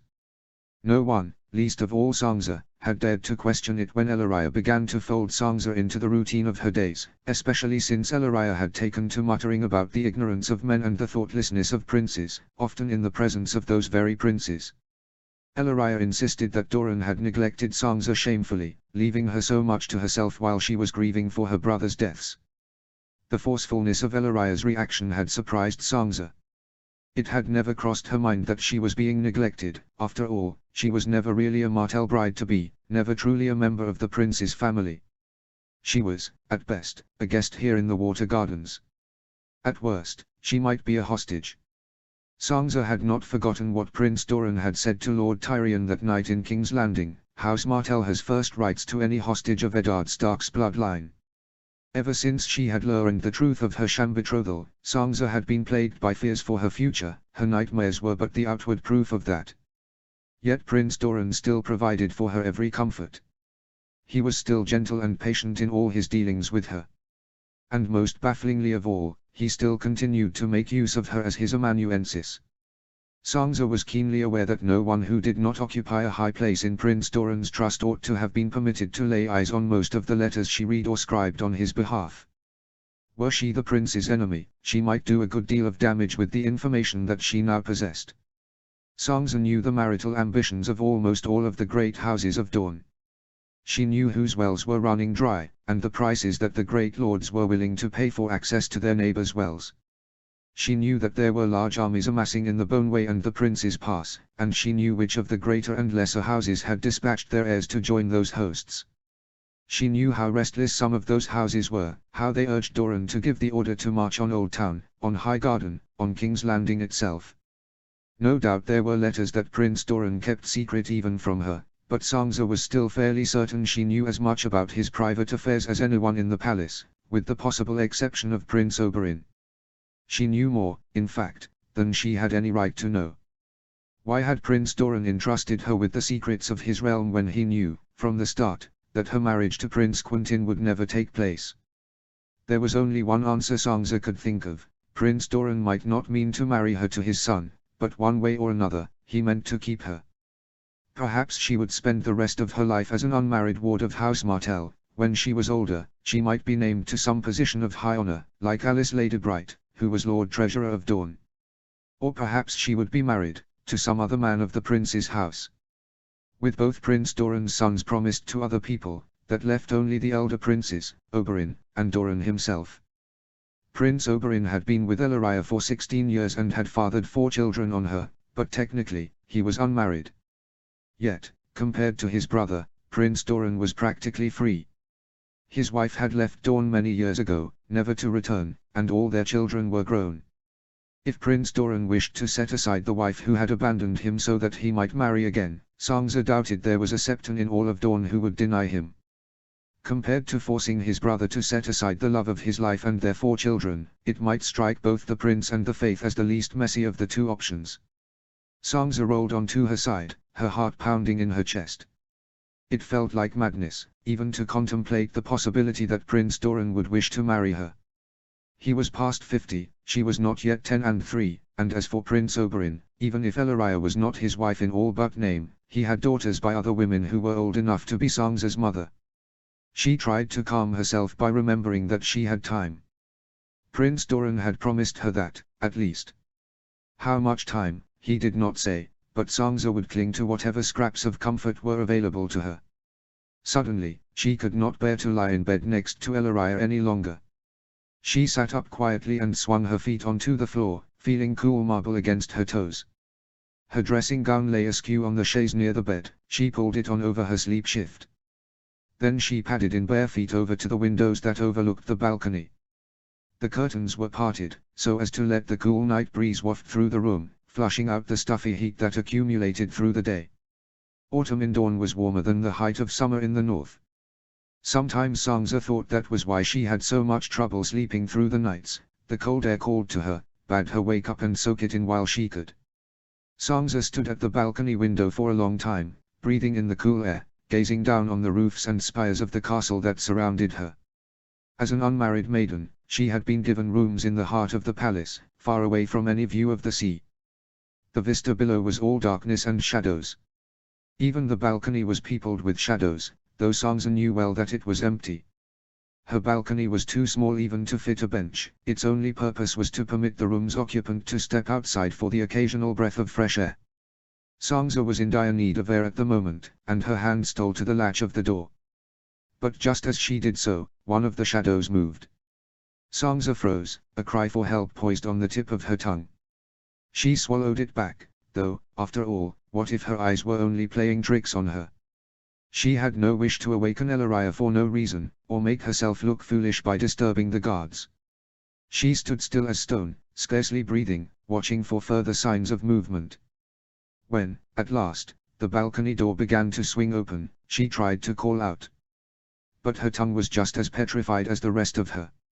All she could do was shuffle backwards slowly, trying to disappear into the deep shadows in the corner of the room. By the shape of his outline, the intruder was a man, and no common housebreaker or thief, either. A sword and dagger hung from his hips, and his silk cloak billowed behind him in the breeze. He took 2 steps forward, then froze, head cocked to the side as he listened for movement. Sansa, who was barely breathing, dared to hope that he had not noticed her. But then his head turned slowly, unerringly in her direction, and he spoke. "Lady Sansa." His voice was cultured, his tone curious, amused. "I did not expect to find you awake at this hour. It is you, is it not? I hope I have not penetrated the chambers of some other lady by mistake, that would be most awkward." He spoke quietly, but he did not whisper, and that was when Sansa realized, the stranger, whoever he was, had no idea that she and Ellaria slept in the same bed most nights. He believed her to be alone in her chambers. For an instant, Sansa considered telling him of his mistake, but to do so would put Ellaria in danger as well, and Sansa would not risk that if she could help it. Silence stretched out between them, and the stranger tutted. "Not one word of greeting for the knight who braved such peril to reach you, my lady. I have admired many beautiful women in my time, but never before have I risked life and limb to pay court to them. A kindly maiden would reward my courage with a kiss." His words taunted her, but Sansa felt, by some strange instinct, that he did not mean to taunt her. She felt certain that he spoke that way by habit, as though he no longer knew how to sound sincere, even when he wished to do so. Sansa groped blindly through the chaos of her thoughts to seize at a thin vein of confidence. He had not grabbed her or hurt her, so far, he was only talking. And Sansa knew how to talk to people. Courtesy is a lady's armor. When she was a child, her courtesy was like the boiled leather that Bran and Rickon and sometimes Arya wore in the training yard, but after a year in King's Landing, her courtesy was as impermeable as castle-forged steel. She found herself summoning an imperious tone that would have done Cersei Lannister proud. "How am I to greet you, sir, when I do not know who you are?" A low, almost surprised-sounding laugh was the response. "Forgive me. I am indeed remiss. I am Sir Gerald Dane, my lady. Men call me the Dark Star. We have a mutual friend in Princess Arianne." It was she who told me of you, Lady Sangza, of your great beauty, your innocence, your sorrow. It was also she who told me how her father stole you away to Dawn with the promise of marriage that is never to take place. He took a step forward, his tread light against the carpet. Poor, sweet lady, you thought to be a princess yourself, did you not? But now you know the truth. You are like all the rest of us, a piece in the great game that Doran plays in secret. Sangza doubted, somehow, that this man was a piece in any of Prince Doran's plans or schemes. He was dangerous, vainglorious, his very presence here proved that. Only a fool would rely on such a man, and Prince Doran was no fool. Twice, men have offered to make a princess of me, Sangza said, in her coldest voice. Yet I remain as I was born, a Stark of Winterfell. I am satisfied with the honor of being my father's daughter. Sigurd grinned, and the flash of his teeth was the only bright thing in the room. I am glad to hear it. He took a few steps closer to her, and Sangza forced herself to hold her ground. For I am only the Knight of High Hermitage, and have neither crown nor coronet to offer. But I mean to make you my own lady wife, and I promise, in my domain you will be treated as no less than a queen. Dread seized her like a sudden sickness. She thought wildly of her Aunt Lyanna, kidnapped from her bed by Rhaegar Targaryen, locked in a Dornish tower to die while the realm erupted into war all around her.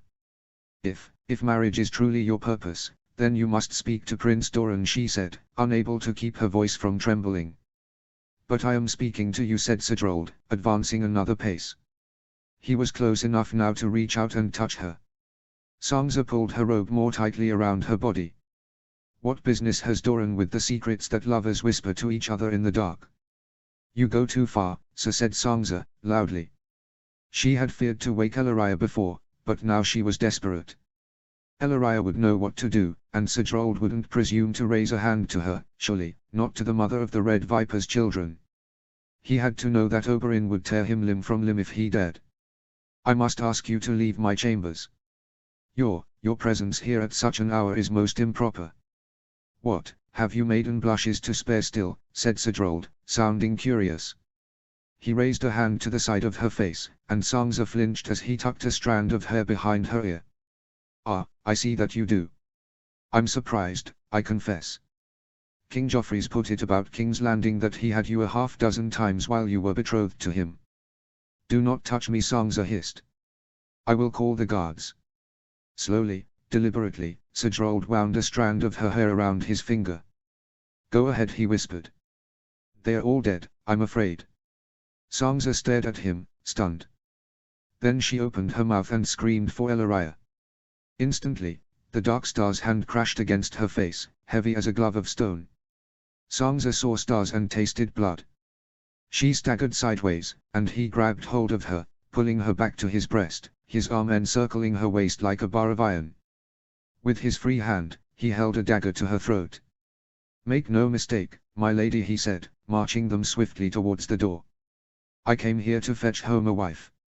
I will gladly take you however I can get you. But there is something I want even more than I want Winterfell, and that is to live. I will kill anyone who stands in my way, so think on that before you call for more guards. If you betray me, I will not hesitate to cut your own sweet throat. Do you understand me? Sangza was breathing so rapidly that she could not form words. Instead, she nodded.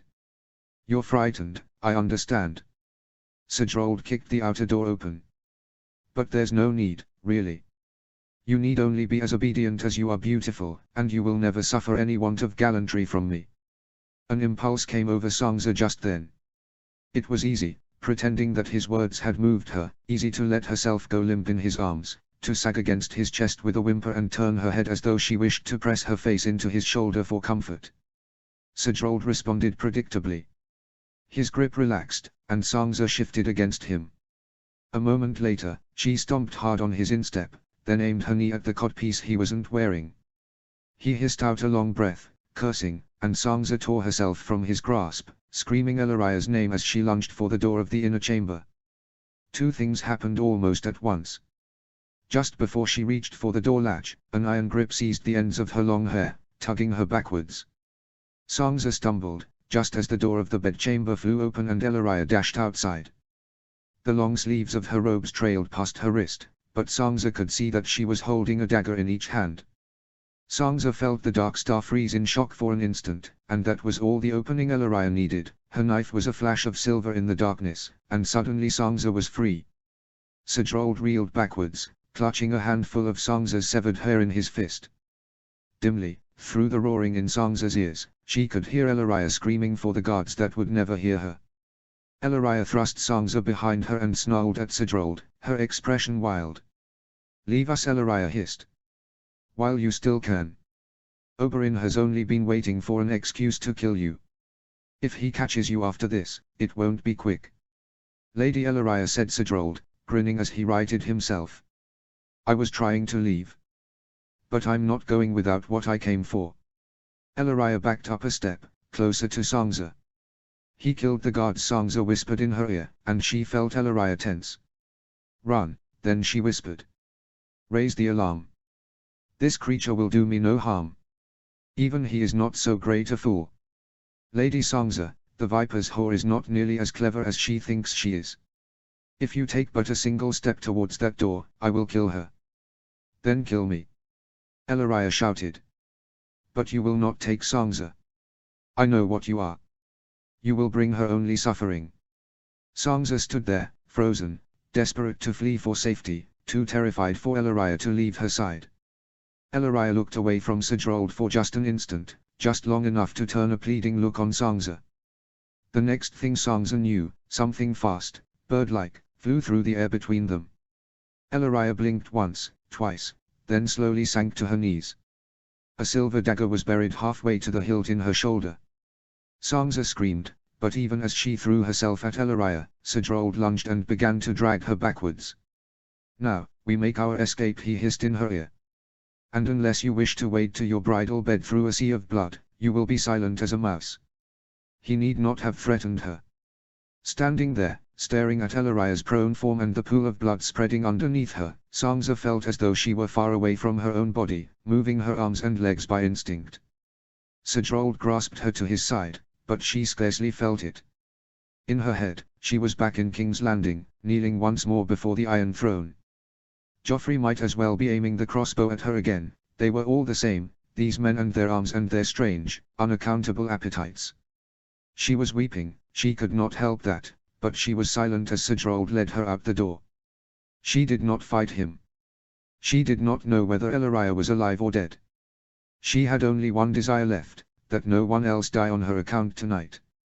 Not one servant, not one guard. There was no point, after all. Protecting Sangza Stark was obviously a lost cause. No matter who championed her, evil men just kept coming for her. "I was lost the day I lost Lady," she thought to herself numbly. "That was the meaning of my dream. No one could touch me if Lady were by my side." When they stepped out the door, Sangza expected to see the bodies of the guards Sedrold claimed to have killed. But there were no guards to be seen, dead or alive. She wondered if Sedrold truly had killed them, or whether he had only paid them to desert their post. He marched Sangza around the corner and down the corridor. Behind them, at a considerable distance, Sangza heard the booted tread of the guards who wandered the castle corridors on their nightly patrol. She was so often awake in the middle of the night that she knew all their customary movements by now. In a few minutes, they would pass Sangza's chamber, and if they were paying any attention to their duties, they would see the missing guards and realize something was wrong. The alarm would go up then. It remained to be seen whether Sedrold could make good his escape first. Some part of Sangza's mind noted idly that Sedrold was holding her almost the way that a true lover would, her arm linked through his, the tall length of his body pressed against her side.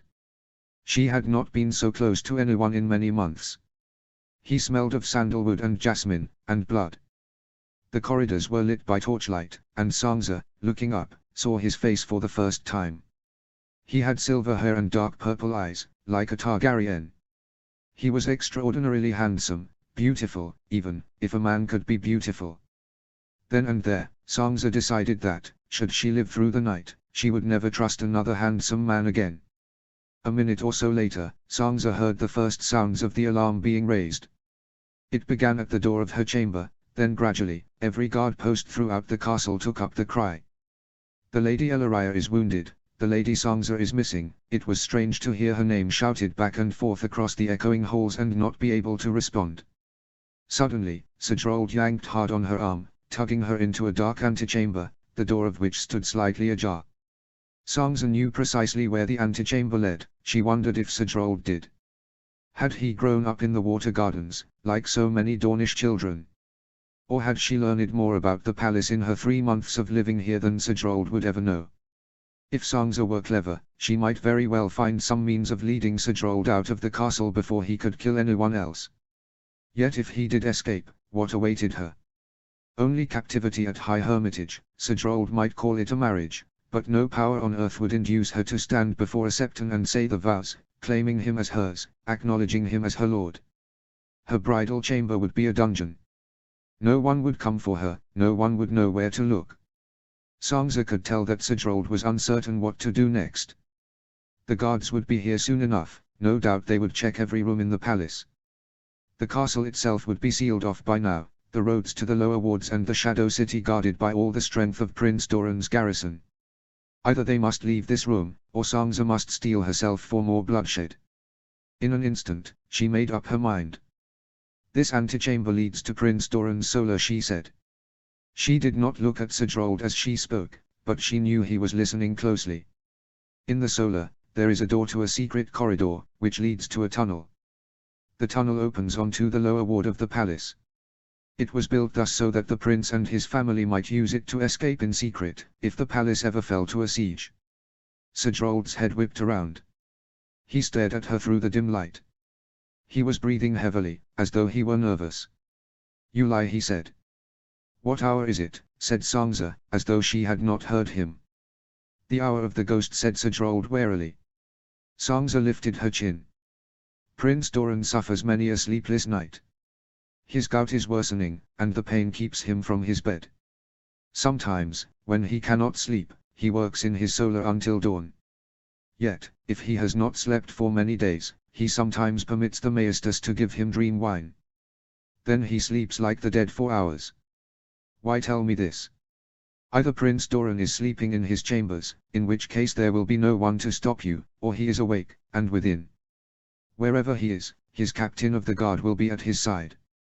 Hotter. Darkstar laughed bitterly. "He is a host until himself. You would send me to my death. I am no knight, sir, I know little of such matters. But would not any man prefer to fight one guard, however formidable, rather than 10, or 20? Sangza paused, waiting for this barb to find its mark. Prince Doran may well have sent the captain to discover why the alarm has been raised. If he has done so, then his solar is as good as empty. The prince is no match for you, after all, he cannot even stand on his own." Sedrold stared at her for a long moment. Then, without warning, he pushed her back against the wall and leaned in, trapping her with his arms. "You're a clever little mouse, aren't you?" he said. "You would have me flip a coin, dragons, I win, tails, we both die." "Just so," said Sangza. "I am lost regardless. So I have no reason to lie." "Must you carry on so?" he said, sounding annoyed, even mildly surprised. "Many a good Dornish woman would like nothing better than to be the lady of High Hermitage. This palace is your prison, Lady Sangza. You are the heir to the north, the crown jewel of Doran's treasure house. He will never let you leave. I, on the other hand, why, I've a mind to take you north myself, once we are married. Would you not like that? You've brothers yet living, and a mother. Do you not wish to see them again?" "He lies," Sangza told herself sternly. She forced herself to remember Elaria, falling in the dark, the dagger protruding from her chest. "He would say anything to get what he wants from me. I have been a prisoner for years," so she said. "If all that remains to me is a choice of jailers, I choose the Prince of Dawn over a soiled knight and a murderer of women." Sedrold's eyes glittered in the darkness. He shook his head once, as if despairing of her, then he seized a fistful of her hair again, close to the scalp this time. The pain pricked fresh tears from her eyes as he wheeled them about, holding Sangza's body before him like a shield. "Terrible thing, gout," he said lightly. Even in his youth, Doran was no red viper, but they say he once rivaled Oberyn himself for speed, back when he had his legs, of course, and 2 good hands. Alas, nowadays his weapon of choice is prudence. He laughed. It's kept him alive this long, you have to give him that. Perhaps it will help him live to see the morning. His voice deepened. Open the door. Slowly, hands trembling, Sangza reached for the door. With a twist of the latch, it swung open, to reveal only moonlit darkness inside. Neither Prince Doran nor the captain of his guard were anywhere to be seen. Sangza's soft cry of dismay betrayed her, and the Dark Star chuckled in her ear. I won the toss, it would seem, he said. Close the door behind us. Quietly. Sangza obeyed, because there was no reason not to. She knew what was coming next. He would kill her now, quickly, if she was lucky. She thought about the last time she had seen her father smile, remembered the feel of her mother's deft fingers combing out her long braid at night. She thought of Arya and Bran and Rickon, and then she tried hard to think of nothing at all. Now this secret door of yours, said Sidrold. Show me. He gave her a shove, and Sangza had no choice but to stumble forwards a step. But she did not move again. She stood in the moonlight that poured in through the balcony windows, and trembled. Are you deaf? Sidrold snapped. I near the end of my patience with your maidenly delicacy. Unbidden, a hysterical giggle burbled up from her chest. Slowly, she turned to face him.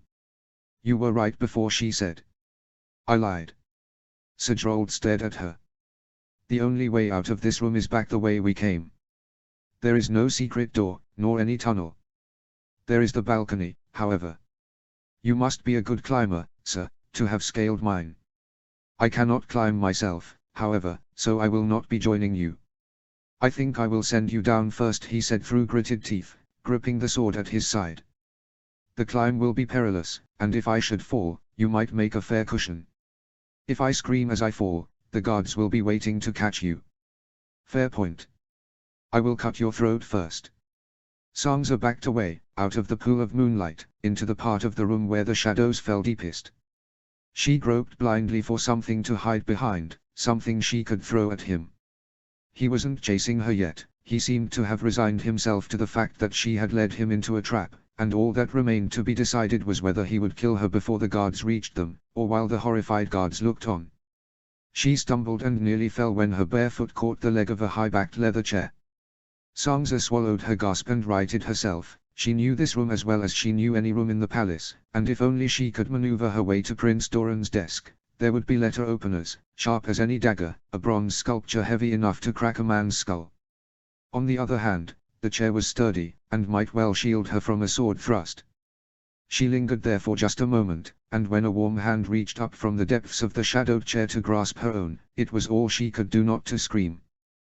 But Sangza knew that hand, the callous, the swollen knuckles on the first two fingers, the short, blunt nails. For a moment, all that Sangza could hear was her own breath, suddenly high-pitched and frantic. She worried that she was giving herself away, but then, as far as Sidrold was concerned, she'd trapped herself just as neatly as she'd trapped him. She had good reason to be afraid. He would consider her terror no more than his due. Ah, my lady, said Sidrold, his voice soft, mocking. It seems that my hopes for our blissful future together are doomed to disappointment. Still, we've time enough to share a few sweet moments before one or both of us goes to the gods. Come into my arms, sweeterling. Why not? You cannot wish to die a maid, surely. Sangza froze, but the warm hand gripping hers only gripped it tighter. Sidrold, said Prince Doran. You have performed many a bold deed this night, it would seem. Do not soil the fine tale the singers will sing of your end by rape. All at once, the Dark Star's smug mask fell away, revealing the fear and fury that lay beneath. Who speaks? He snarled. He unsheathed his sword in a flash of moonlight on steel. Where are you? Step forward and face me. I am facing you, said the voice. But to face me, you must come where I am, into the darkness. Surely this will not dismay you.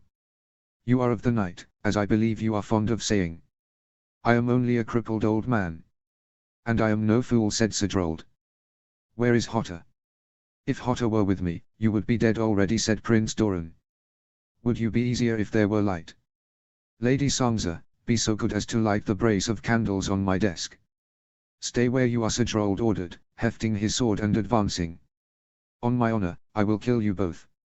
Suddenly, Sangza's hand was empty. By now her eyes were adjusted to the darkness, and she could just make out the shape of Prince Doran's head and shoulders rising from beneath her. He made not the slightest noise as he got to his feet, and suddenly Sangza remembered that moment in the Godswood in King's Landing, when they had traded places in his rolling chair, and he had pushed her half a mile over rocky ground.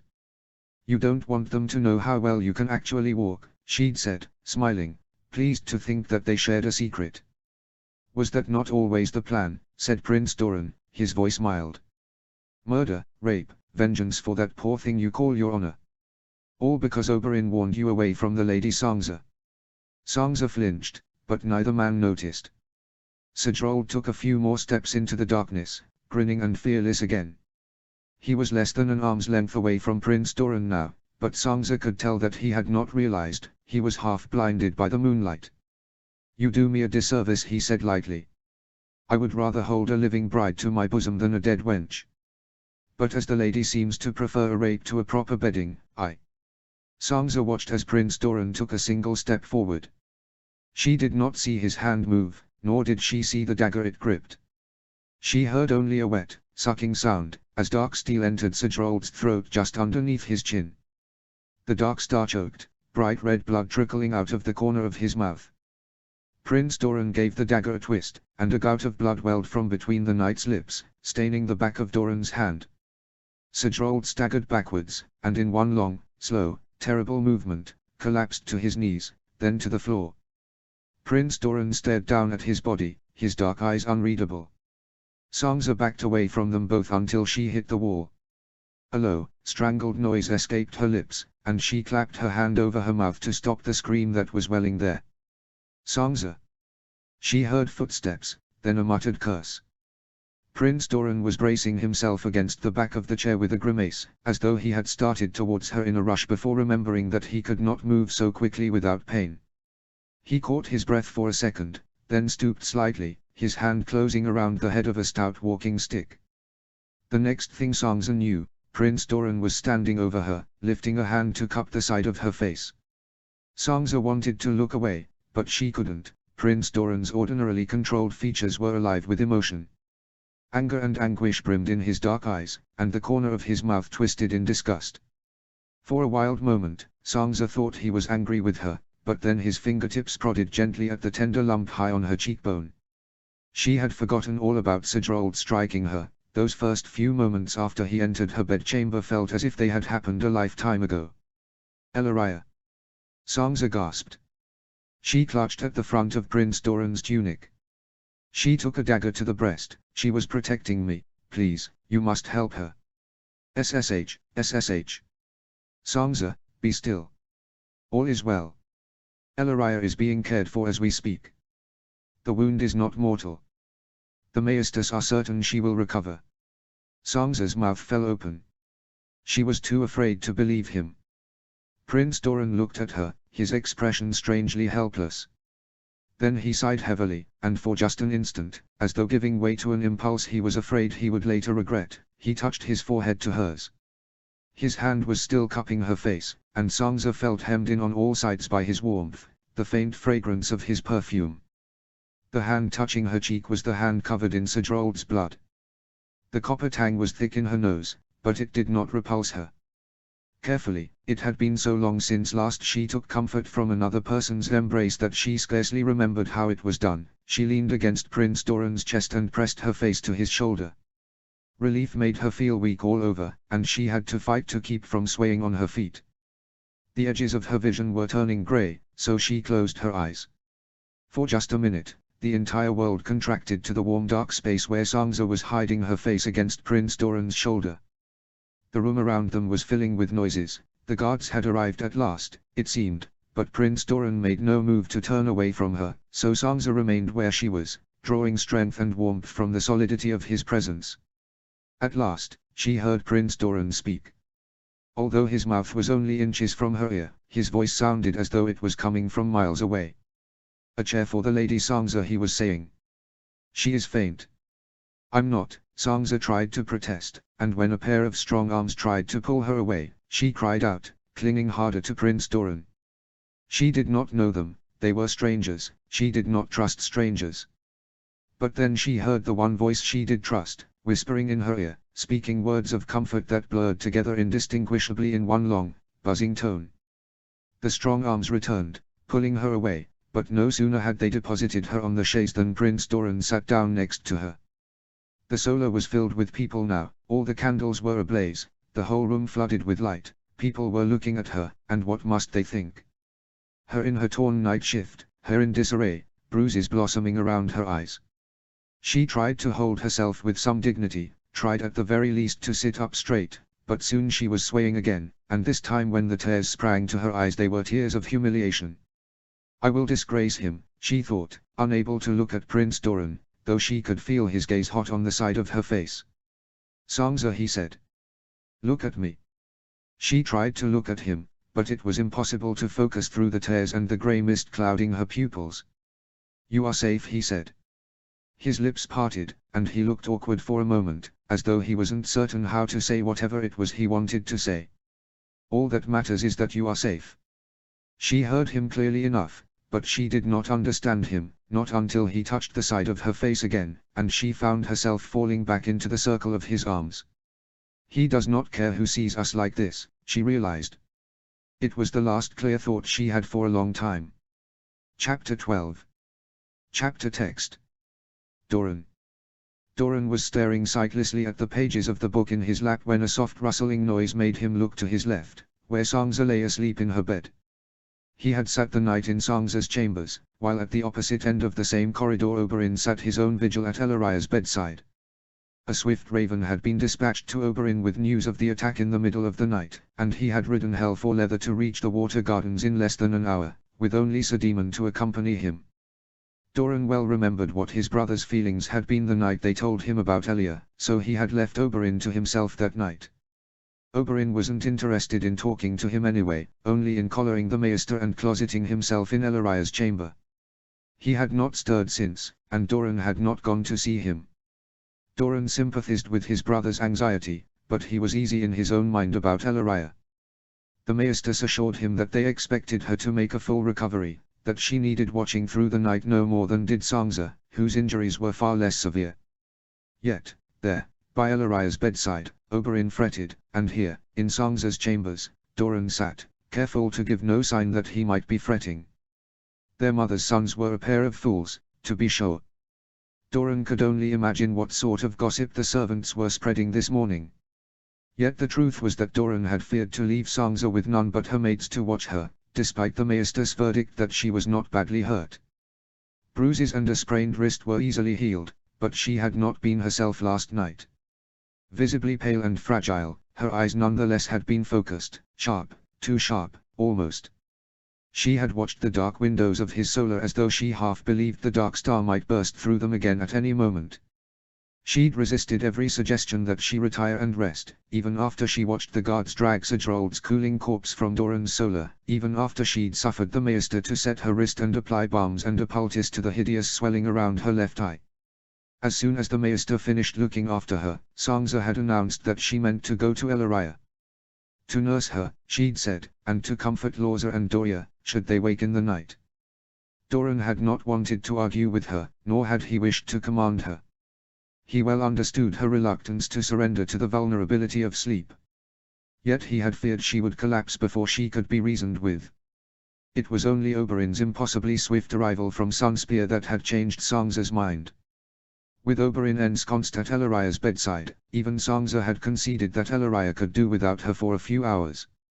At Doran's gentle insistence, Sansa had swallowed a spoonful of dream wine there in his solar, and the potion had swept her legs out from underneath her as soon as she made to rise from the chaise.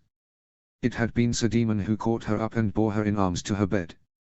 As part of Doran's entourage in King's Landing, Daemon had been by Doran's side when they saw Sansa beaten by the Kingsguard. It was Daemon whom Doran had dispatched to escort her to safety, Daemon who had pleaded with him to send Miles to her, Daemon who had volunteered to see her safely aboard the ship bound for Dorne, and there, again, he had seen firsthand what Joffrey's vengeance had wrought in flame upon her skin. For all these reasons and more, the young knight was nearly as wroth over the Dark Star's actions as his liege lord, and when he had taken up a position at the guard post outside Sansa's door, Doran had not questioned him, though Hotta was stationed there already, rendering the presence of any other guard quite redundant. Everyone in the palace, it seemed to Doran, was trying, in their own ways, to make amends for what had befallen Sansa and Ellaria, and it was scarcely to be wondered at. Not since before Dawn had wed the dragons had there been such injury done to highborn ladies positioned at the very heart of the prince's own household. The insult offered to them struck to the very heart of Doran's honor, and by extension, the honor of every man sworn to him. Doran had spent most of the night thinking deeply on honor, its worth, and its uses. He was still thinking on it when Sansa showed the first sign of waking. It was only an hour or so past first light. He had not expected Sansa to stir for hours yet, powerful as the potion was, and as weak as she had been when she swallowed it. Yet, she was undeniably stirring now.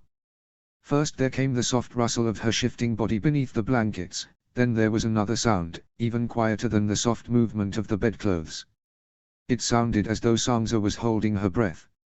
When she exhaled a moment later, it was with a ragged, slightly damp sound, and that was when Doran realized she was weeping. She lay with her back turned towards him, so it was possible she did not know he was there. He had been by her bedside when at last she had closed her eyes, but she had barely been conscious by that point. Doran had bidden her good night and promised to stay near as she slept, but he was not sure she would remember. Doran spoke as quietly as he could. He did not wish to startle her, but if she had thought to weep in private, he would not sit here listening like some kind of spy. "Sansa," he said. "I am here." There was a sharp intake of breath, then silence, as though she had stopped breathing altogether. Slowly, Sansa rolled over and peered at him. She clutched her blankets to her chin and her gleaming hair was fanned out in loose waves across the pillows. She made no attempt to rise, or to speak, but tears made her eyes shine bright as gems. "Was it an ill dream?" said Doran softly.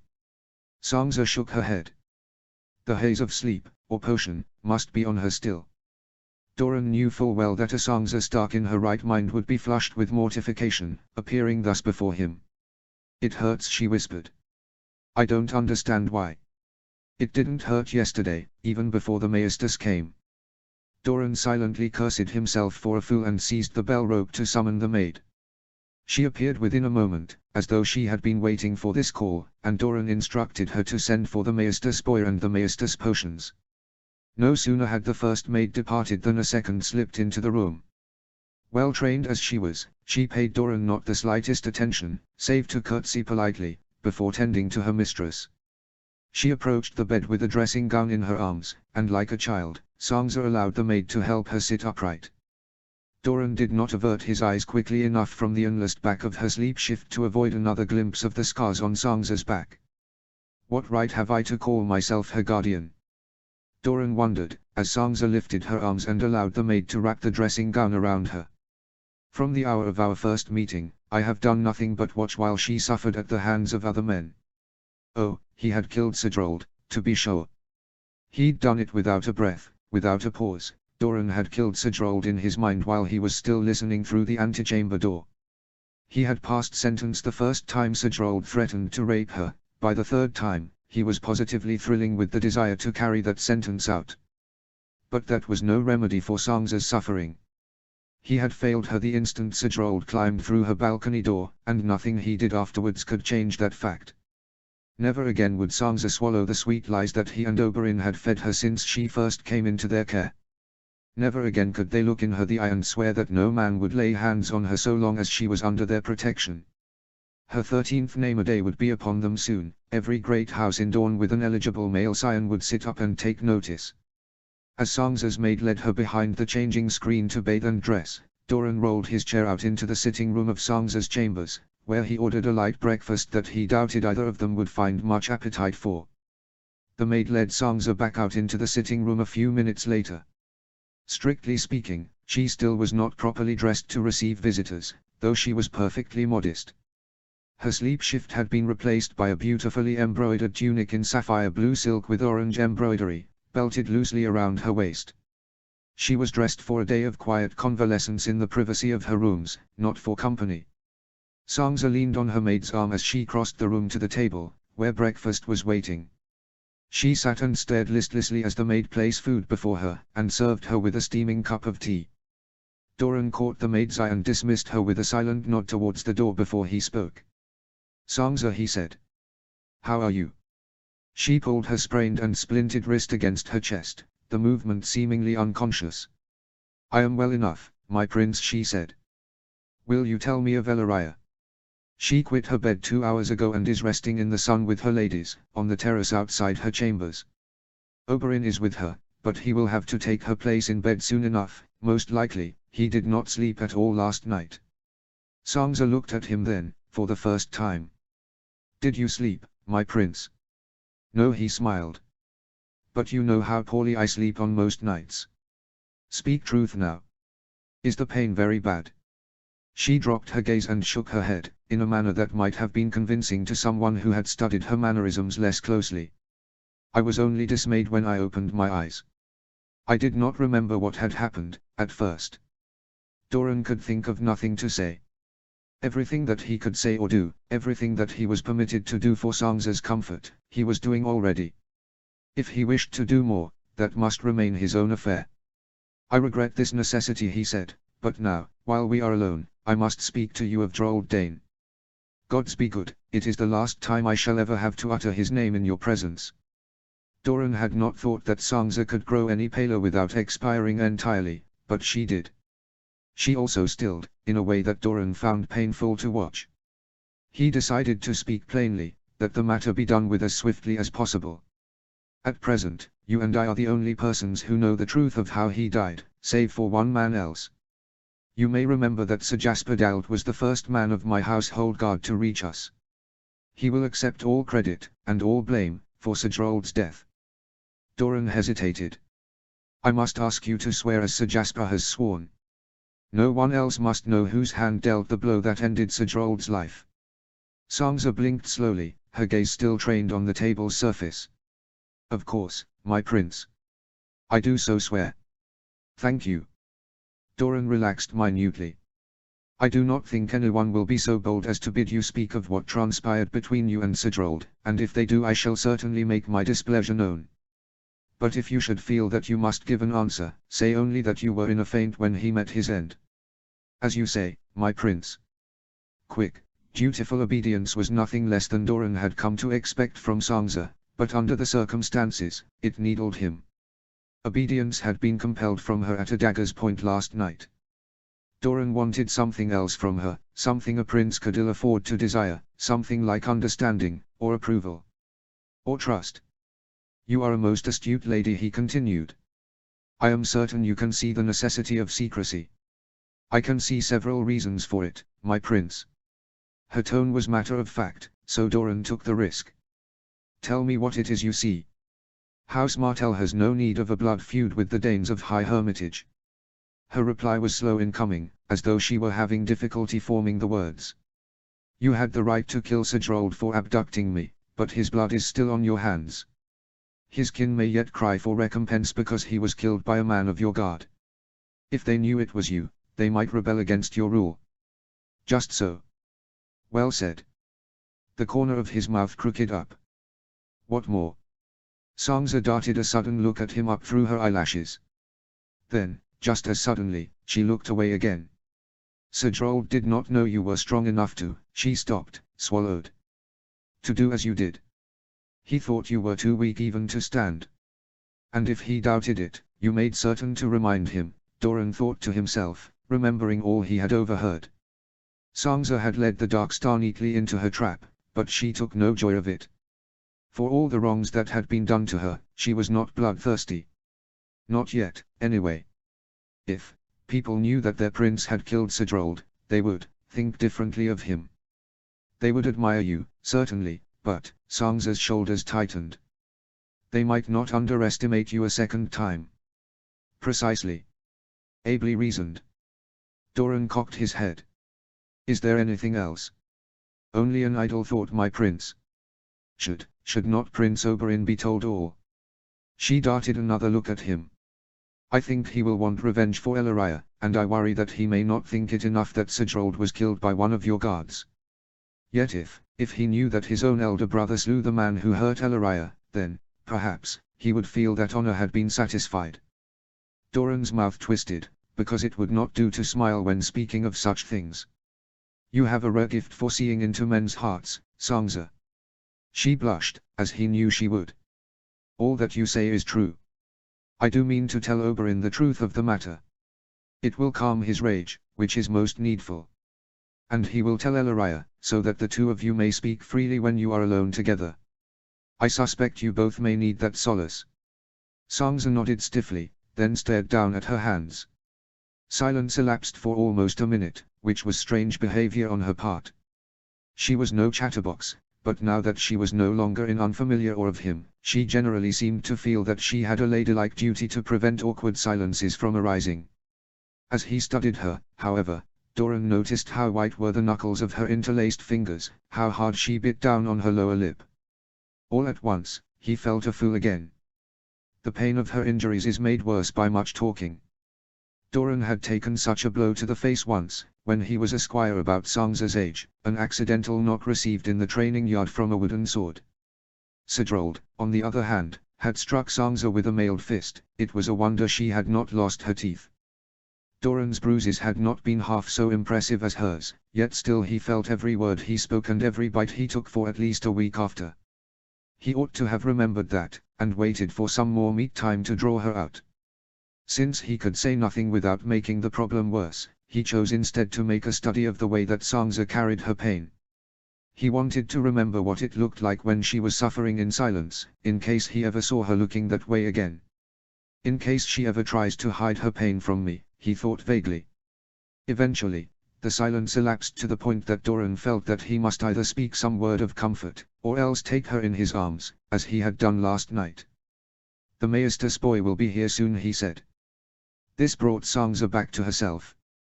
He saw the shimmer of tears in her eyes again, but this time, when she dashed them away, it was with an air of self-disgust. I don't know what's wrong with me, she muttered.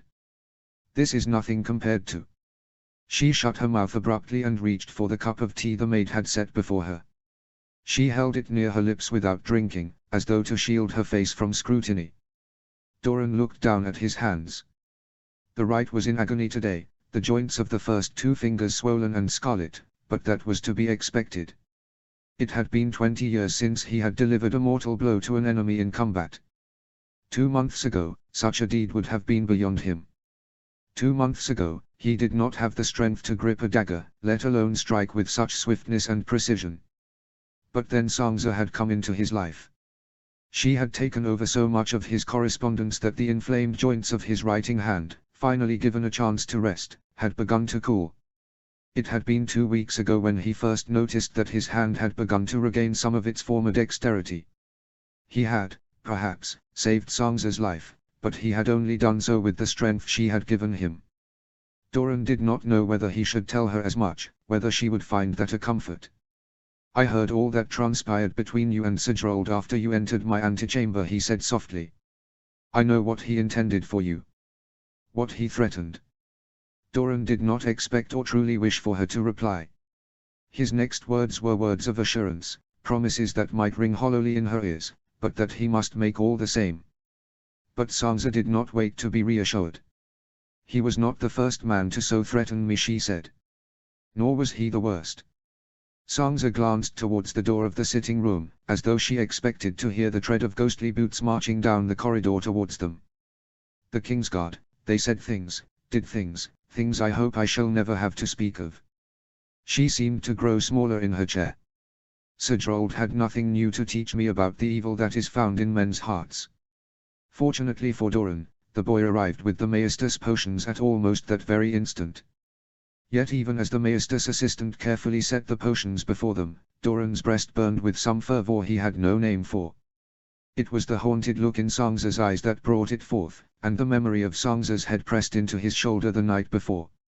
Sangza dutifully swallowed a thimble cup of milk of the poppy, and Doran reached for the somewhat larger cup set before him, his heart racing with the anticipation of relief. Once the Maester's boy had retreated with his empty vials, Doran decided that he would be foolish to linger any longer. Sangza needed rest, she did not need to sit here with him, dwelling on the evils that had befallen her. I regret that I must take my leave of you now, he said. I have much and more to do today, and I have tarried too long already. You must rest, allow the potion to do its work. I will see to it that you are not disturbed. Sangza's brow creased faintly. Must I remain within my chambers all day, my prince? Doran's eyebrows arched. I would counsel it, but I would not command it. Where else would you wish to go? Sangza looked down at her hands. It was then that Doran understood. If you wish to visit Elaria for a short time, I see no harm in that. I am certain she would be glad to see you. Do you think so? Truly. Her expression was all uncertainty. Doran frowned. I have never known her to be other than pleased to see you. Unless, he studied the cast of her expression a moment longer, and what he saw made his chest hurt. Sangza, he said softly. What befell her was no fault of yours. Was it not? Sangza's voice was hoarse. He would never have hurt her had she not tried to protect me. Doran sighed, weariness and sorrow escaping him in a long breath. I think perhaps you should see Elaria. Perhaps she will know better than I how to drive such notions from your head. Sangza ducked her head, accepting the gentle chastisement. Doran wheeled his chair towards the door, pausing only for a second to rest a hand on her shoulder. If you have need of me, for any reason, only send word, and I will come to you as soon as I may. She merely nodded, which told Doran that the potion was working swiftly. Nothing but extremes of pain and weariness could ever make Sangza forget her courtesies for a moment. Rest easy, he said, giving her shoulder a squeeze. My guards stand watch outside your door. They will conduct you safely anywhere you wish to go. Only as Doran was leaving did he remember how little Sangza liked guards. They could not make her feel truly safe, not after all she had endured at the hands of such men in King's Landing. It is the most I can do, he reminded himself, as Hotter fell into step behind him and took up the handles of his chair. To do more, I would have to be other than I am. And I will never be other than I am. Asterisk. Oberyn. A high-pitched shriek of laughter pierced the barrier between Elaria's bedchamber and the sitting room beyond, where Doria and Lorza had been playing since an hour ago, when Oberyn whisked them out of their mother's room so that Elaria could get some sleep. Only 2 weeks had passed since Sigurd had buried his dagger in Elaria's shoulder. But unlike some people, Elaria wasn't stubborn about taking the potions that Oberyn prescribed and mixed for her. When the drowsiness overcame her, she surrendered to it gracefully and took her rest. As a result of this sensible behavior, she was nearly healed now. There would be no permanent damage to her arm, save for a ragged scar some 4 inches long that marred the smooth skin between her shoulder and collarbone. Elaria's vanity was not piqued by it, on the contrary, she looked on the scar fondly, and had already announced that she would display it with as much pride as any costly brooch. A week ago, the Maestus had declared Elaria well enough to share his bed again, but so far he had only lain beside her, molding her body to the shape of it. He kept his arm draped over her stomach and his nose close to her cloud of hair. Most nights, he kept his eyes open, afraid to sleep for more than one reason. Oberyn's dreams were haunted by all that might have happened the night the Dark Star abducted Sangza, by all that would have happened, save for luck, or the Mother's mercy. Elaria had been astonishingly lucky to face down a night like the Dark Star and live. Even Oberyn would not have chosen to fight Drold Dane in a darkened room, in his nightclothes, with only a pair of daggers to defend him. Elaria knew her business when it came to daggers, but she knew only what Oberyn had taught her, years ago, when she was but newly instated as his paramour. She was formidable, but she was no warrior. It pleased Oberyn that she kept the knife so close by her bedside. It would please Oberyn even more. Oberyn had been an awkward girl of 14 when she gifted Elaria with those daggers, shy and hesitant, badly intimidated by her father's new lady. But she had been determined to do Elaria honor as best she knew how, and the daggers had been the result. Oberyn was the eldest of Oberyn's daughters, and had been with him for the longest, but even after 5 years at court she was still an anomaly, an eyesore, some said, though they were careful never to let Oberyn hear them. Oberyn had none of Nymeria or Tyrien's beauty. Even her sly cleverness seemed a poor match for Sarala's soaring, bookish brilliance. She had no graces, no training in the formalities expected of the Prince of Dawn's niece, and at times it seemed that only Oberyn saw the value in having a daughter who could wield a spear and sit a horse better than any squire in the training yard. He had never demanded that Oberyn accommodate herself to courtly expectations. Once or twice, he had wondered if he had done Oberyn a disservice, in that respect.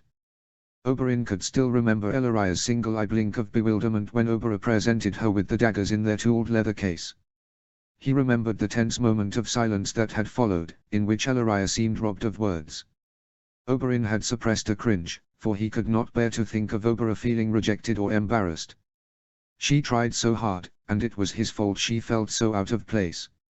His fault entirely that she had been taken away from the world she knew, and dropped in this strange, glittering world of princes and paramours. But then, Elaria had burst out into a throaty laugh, and her expression had changed to one of genuine delight. She had kissed Oberyn on the cheek to thank her, and promptly insisted that Oberyn teach her how to wield the daggers properly. Oberyn would never forget the look on Oberyn's face in that moment, relief, mixed with something like hope, as though, if so fine a lady as Elaria could accept her, perhaps others would too, one day. One by one, during her first months at his side, Elaria had taken all his daughters to her bosom, awkward Oberyn, haughty Nym, suspicious Tyon, aloof Sarala. And in so doing, she had converted Oberyn's infatuation for her into something deeper, steadier. Into love. She had known she was no match for the Darkstar when she challenged him. She'd known he could easily kill her. She had defied him anyway, because Elaria had taken Sansa Stark under her wing just as surely as she had once done with his daughters. The night Oberyn had arrived from Sunspear to find Elaria's bedchamber crowded with maestus and potions and strips of bloody bandage had been the second worst night of life. It was all the worse because Gerald Dane was dead. There was no one to punish, save Elaria, and that he would not do, for all that he had been furious with her courage.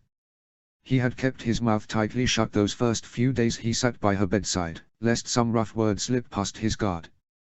Lest he seize her and shake her, until she swore to him that she would never do anything like it again. Oberyn had mostly made his peace with the events of a fortnight ago. But the agony of that first night at her bedside had left its mark on him. Even now, his patience was shorter than it ought to be. When another burst of shrieking laughter sounded from the sitting room, he was up out of his chair before he knew it. He pushed the door open and leaned into the sitting room, readying his sternest expression of fatherly rebuke. "Lorza, Doria." The girls spun around to face him with identical guilty expressions. Any anger in Oberyn's breast flickered and died in the face of their visible remorse. "Go and play outside," he said, his voice as gentle as he could make it. "You have been too much indoors of late." Lorza, the elder of his two youngest girls, looked as distraught as though he had threatened to banish her from the Water Gardens entirely. "But what if Mother wakes up? What if she needs us? If you remain in the gardens below the terrace, I will be able to call to you from the window when she is ready to see you again." "But that's where," Doria started to say, before being hastily hushed by her sister. Lorre dipped a curtsy, which Doria mimicked, then Lorre took her by the hand and dragged her out of the room. "And this is why the gods gave us scepters," Oberyn thought grumblingly. But Septavane was with Elle and Belle, attending to their afternoon lessons, and his youngest girls let inexperienced young nursemaids alive. The only other person who was able to manage them at all was Sansa, who, out of some inexplicable mercy, often took them off his hands for several hours at a time. But at this hour, she was most likely still with Doran, if not resting from her own hurts. That left only Oberyn. In truth, with Elaria sleeping, there was no reason why Oberyn should not leave her to be with their girls. But though Elaria needed him least when she was sleeping, sleep was when he was most loath to leave her. Never before had he gazed upon her while she was abed and thought her vulnerable, now he could scarcely see anything save for her vulnerability, and her beauty. Their family had many enemies, yet Gerald Dane had come from nowhere.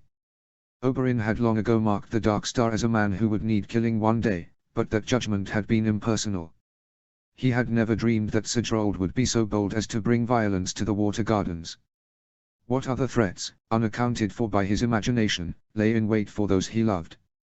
That was the thought that kept him tethered to this chamber, sleepless eyes staring into the darkness. Oberyn scrubbed at his face. He returned to his seat next to the bed and reached for a book. Time passed as he stared at it, the pages, never turning a page or reading a word. He was nearly on the verge of dozing off when, from the open window just behind him, he heard a girl's pained cry ring out across the gardens. Oberyn tossed the book onto the bed and hurried to the casement, expecting to see one of his daughters tumbled in the dirt and the other one standing over her, looking frightened, or angry. Instead, he saw Sansa Stark. He'd thought her with Doran, but he wasn't truly surprised to see her. Sansa seemed always to be in the periphery of his vision these days, though he had scarcely spoken with her since his return to the Water Gardens, even on the days when she came to invite Loe and Doi to play. In the night-time hours, when Oberyn could not find rest in Elariah's bed and so took up brooding in Elariah's chair, he wondered sometimes if Sansa was avoiding him. For all her attendance on his family, she always seemed to be slipping out of rooms just as he was entering them. The Maesters were keeping him apprised as to the state of Sansa's recovery. The hideous bruises around her eye were fading, and her arm, badly sprained, was now out of its sling, but Oberyn had found no opportunity to ask Sansa how she was faring otherwise. Elariah's injuries were of the body, and they had been the more serious when they were first inflicted. But Sansa's true injuries were of a deeper, more lingering nature. Gerald Dane would have done no more than kill Elariah, her suffering would have ended with her life. Sansa, however, he meant to abduct, marry by force, and keep as his prisoner for as long as High Hermitage could hold her. It was all the worse because Sansa had experienced such terrors already. She had been a prisoner before, had been offered violence in her own bedchamber before. She must have been deeply shaken by all that had befallen her, yet she continued to perform her self-appointed duties, visiting Elariah's sickbed, playing with their children, and scribing Doran's correspondence in the mornings. Her placid mask never slipped, and Oberyn sometimes nearly forgot that Elariah had not been the only victim of the attack. He had once sat by Sansa's bed much the way he now sat next to Elariah's. He'd watched her hover between life and death, fought at the Maester's side to hold her to life. He had once talked with her in the dark hours of the early morning, achingly conscious of the suffering she had endured, eager to assure her that in dawn, she would be safe, protected. What must she think of his promises now? Perhaps she was avoiding him because she was angry with him for failing her. Yet if that were the reason, why did he so often detect the ghost of her perfume lingering in Elariah's bedchamber?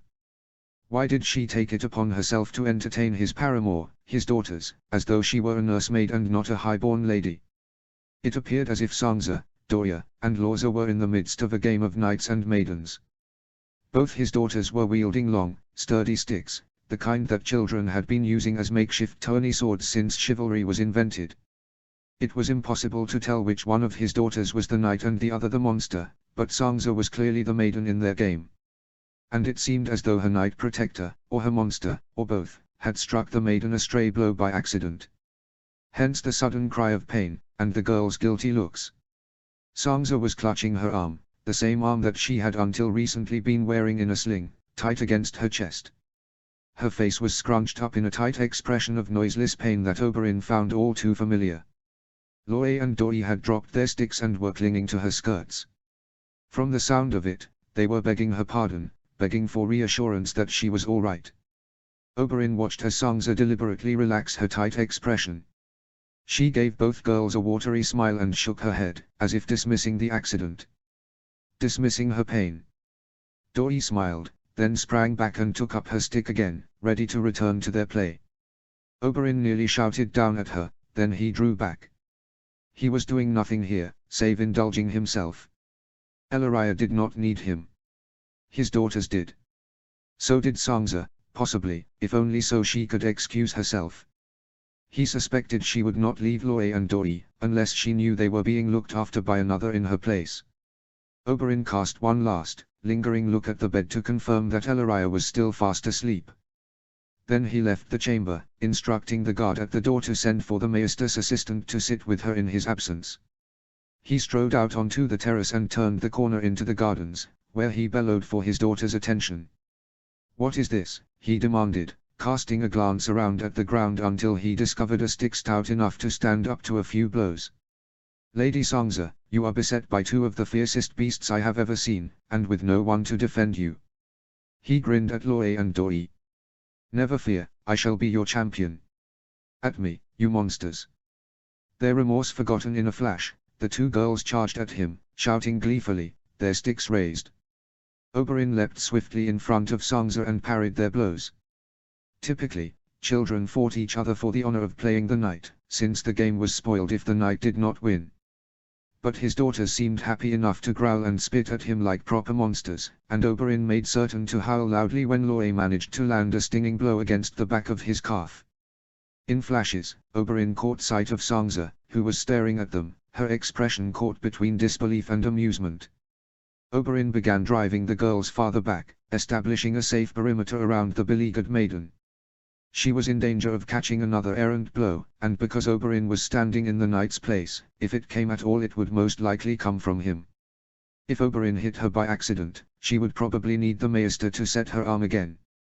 He swung around, and with one blow, he knocked the makeshift swords out of both his daughters' hands. They protested loudly, but Oberyn only tutted at them. "You make sorry monsters, and even sorrier knights," he said. "You are mine own daughters, I cannot allow you to disgrace me this way. Both of you, to the Master-at-Arms. Tell him it is my wish that you are to have an hour's practice with him every day." Both girls dropped their jaws. Doree recovered first. "Only an hour," she said. "Oberyn trains at least 6 hours every day." Loe jabbed her sister in the ribs, clearly afraid that this greatest of all privileges would be revoked if they asked too many questions. "If you prove to the Master-at-Arms that you are fit to advance in your training, you will have more time in the practice yard. Now go, before your mother hears us through the window. She will call for my hide when she hears I have permitted this." They started to dash away for the training yard, only to remember themselves, dash back, curtsy to him and to Sansa, then take off at a tear again. Oberyn's fond smile faded as they disappeared through the gate to the gardens. Ellaria had never wanted their daughters to be fighters. But their mother had nearly been murdered by Gerald Dane a fortnight ago, and Sansa had nearly died twice since being taken into the protection of House Martell. The Water Gardens were the seat of his brother's power. If his family was not safe here, then they were not safe anywhere. Swordplay was easy to learn in childhood, when everything was still a game. If Loe and Doree wanted to put it aside when they were older, he would not object. But no man who ever came to their beds would find them helpless. Ellaria would understand. "There," said Oberyn, strolling a few paces closer to Sansa. "That will earn me their leal devotion for at least a week." Sansa was looking after Loe and Doree. There was a soft, wistful smile on her face. "If they wish to train at arms, then you are very kind to let them to do it. My sister had a sword of her own, once. The happiest day of her life was the day my father engaged a master to teach her to use it properly. If you are comparing me to your Lord Father, then I am flattered. I cannot imagine you often pay any higher compliment." Sansa flushed, then darted him a quick, alarmed glance. "Have you quit Ellaria's bedside? Is she well?" "She is well, and being looked after. It seemed to me that you stood in greater need of my services." Sansa said nothing in reply to this, and Oberyn discreetly cast his gaze over her, forbearing nothing in his scrutiny. Oberyn knew that the neat, modest gown she wore had been made for her only a few months ago, when she first arrived in Dorne. It had fit her then. Now, the gown hung loosely from her shoulders, as though she had borrowed it from some larger woman. Her face too seemed extremely white, but perhaps that was only in contrast to the vivid yellow-green-purple of her bruises. Oberyn's rage rekindled every time he looked upon those bruises, but his feelings were irrelevant. "There is no one left to be angry with. Doran has seen to your revenge. Walk with me, Sansa," he said, tucking her uninjured arm into his on sudden impulse. "I have scarcely seen you since I returned to the Water Gardens, for all that you are never elsewhere but with my brother or with Ellaria. When I am not with the one, I am always with the other, yet you and I are never in the same place at the same time. Is this not on purpose?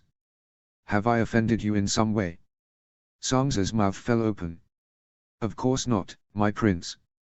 Then why do you flee from me the way you ought to have fled from the terrifying spectacle of 2 of my daughters armed with stout sticks?" They began strolling down the Vale of Irises, a long maze that made a looping circuit of the entire garden. They would be stuck in one another's company until they had escaped the maze. That should give Oberyn time enough to tease answers out of her. Sansa looked as though she had been caught rifling through his pockets for gold. "I thought you would prefer if I did not make idle conversation, my prince," she said, mortified. "I did not wish to be a nuisance. It is only on your sufferance that I am permitted to see Ellaria, and I wanted to do whatever I could for her." You have done her faithful and loving service. I will not forget it, and neither will she. Why would you think I would ever turn you away from her rooms? She nearly stumbled over a loose stone, and Oberyn abruptly had to tighten his grip on her arm. He felt her entire body tense up in response, but he could not bring himself to release her. Tell me why, he said, halting and turning her to face him. Their path was hemmed in by thick shrubs that were taller than he was. There was no one to distract her, or rescue her, or overhear. I thought you would be angry with me, she whispered, looking down until her hair fell forward to hide her face. He wouldn't have hurt her if she hadn't been protecting me. He wouldn't have been there if it weren't for me. I am not angry with you, he said, appalled. Gods be good, Sansa, do you know me so little?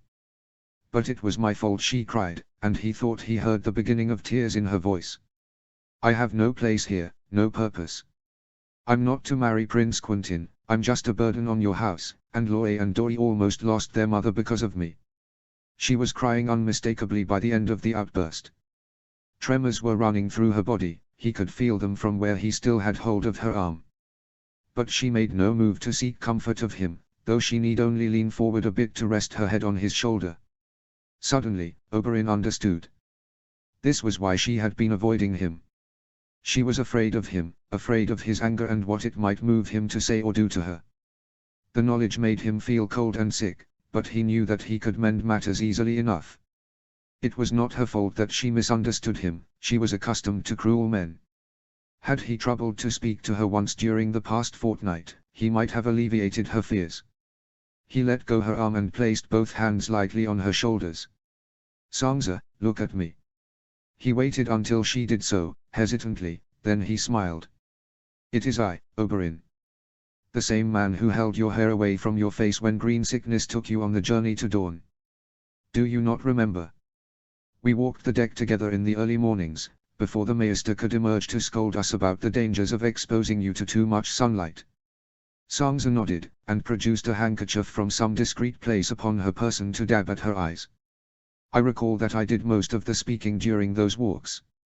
Yet still I felt that we were friends when we reached Sunspear, more so, by the time Doran stole you away to the Water Gardens. Was I mistaken? A small wrinkle formed on her brow, as though she was trying to work out the politest way of saying, no, my prince, you were very kind, but still I am afraid of you. Oberyn sighed, and dropped his hands, releasing her. If one of us has a right to be angry with the other, I think it is you who should be angry with me. Oh, no, she looked shocked. Did I not promise you that you would be safe in Dorne? Oberyn threw his arms wide. And did Gerald Dane not make a liar of me? You were far away, you could not have known. But I did know. He let this sink in for a moment. We had warning that Sir Gerald might sue for your hand. I chose to warn him off before he could embarrass himself and Doran by asking. I told him, the Knight of High Hermitage is no fit consort for the Lady of Winterfell, though in truth, his birth was the least of it. I would not have entrusted the Dark Star with a dog I was fond of, let alone a gracious maiden who sits at the very heart of my family's affections. Oberyn clasped his hands behind his back and scuffed his toe in a bit of dirt at the edge of the shrubbery. Perhaps he always planned to abduct you. Or perhaps my warning goaded him. Regardless, we failed you, my lady. If you were angry with us, it would be only just. I am not angry, she said quickly, sounding positively disturbed. I wouldn't. Just so. You have a good and gentle heart. I do not claim to be as good as you, my own heart is as flint towards my enemies. But I hope you can believe, at least, that you will never be one of them. Oberyn waited for a moment before offering Sansa his arm once more. It was a test, but whether he was testing himself or her, he could not say. When Sansa threaded her arm through his, he was relieved to discover that she no longer felt so stiff against his side. She was actually letting herself lean against him a bit, as though she needed the support. Oberyn darted a quick glance at her pale face, and wondered why it had never occurred to him before that if he was tired, Sansa must be as worn as old parchment. She was scarcely less often in Elariah's rooms than he was, and she was still recovering from shock and injury. You said before that you are but a burden to Dorne. I hope that you spoke thus only because you were distraught, and not because you believed it. He trailed his hand over the hedges. Doran knew precisely what he was doing when he snatched you away from the Lannisters. You are no burden to us. He smiled. If anything, you are stolen treasure. I suppose that explains why Sir Gerald felt he had the right to steal me for himself, she said, a little stiffly. Oberyn reached across his body to rest his hand over hers, where it perched so lightly on his arm. No, he said flatly. He did not have the right. You are the Lady of Winterfell, you will be no man's possession. My brother Robb is Lord of Winterfell, she reminded him. Of course. I only meant that, in the eyes of the Crown, you stand in his place, and that is why the Dark Star tried to take you. But you are precious to us for other reasons. You realize that, I hope. Sansa said nothing, but two spots of hectic color stood out high on her cheekbones. Against the pallor of her skin, they were as bright as rouge. Oberyn thought back to their passage on the Lady Jane, how fragile she was, how hurt, yet brave and gracious at the same time. He'd soon come to understand what it was about her that made Demon Sand want to weep and sharpen his sword at the same time. Oberyn had thought then that he would be willing to do almost anything to stop her ever being hurt again. His feelings for her ran far deeper than they usually did for anyone he was not kin to. Compared to what he felt for Sansa, most of the women whose beds he shared were no dearer to him than they would be if they were affectionate cats he'd spent a few pleasant minutes stroking and teasing. He'd never felt the way he felt about Sansa Stark towards any woman, save Ellaria, back in the very earliest days of their courtship. Oberyn wondered if this meant that he would soon be in love with Sansa, and promptly tripped on the garden path. Are you all right? Said Sansa, frowning at him. Of course, he said, feeling dazed, as though he'd been too long in the sun. I lost my footing. A loose stone. She would have to marry someone, eventually. She would have to be betrothed as soon as possible, for her own safety. Oberyn contemplated these facts for a moment. As an experiment, he tried to imagine escorting her down the Isle of September. His mind skipped straight to the moment when he would have to permit another man to take her hand from his. That man, whoever he was, would not know her as Oberyn did. He would not understand what she had suffered, not until he removed her shift on the wedding night and saw her scars. And what would he do then? Would he be kind? Would he sneer at her? Would her bedchamber forever be a place of sorrow? I must speak with Ellaria, Oberyn decided. Not today, not tomorrow, but soon. She would tell him if this was but some passing madness. She would not let him make a mistake. She loved Sansa well. And Sansa loves her.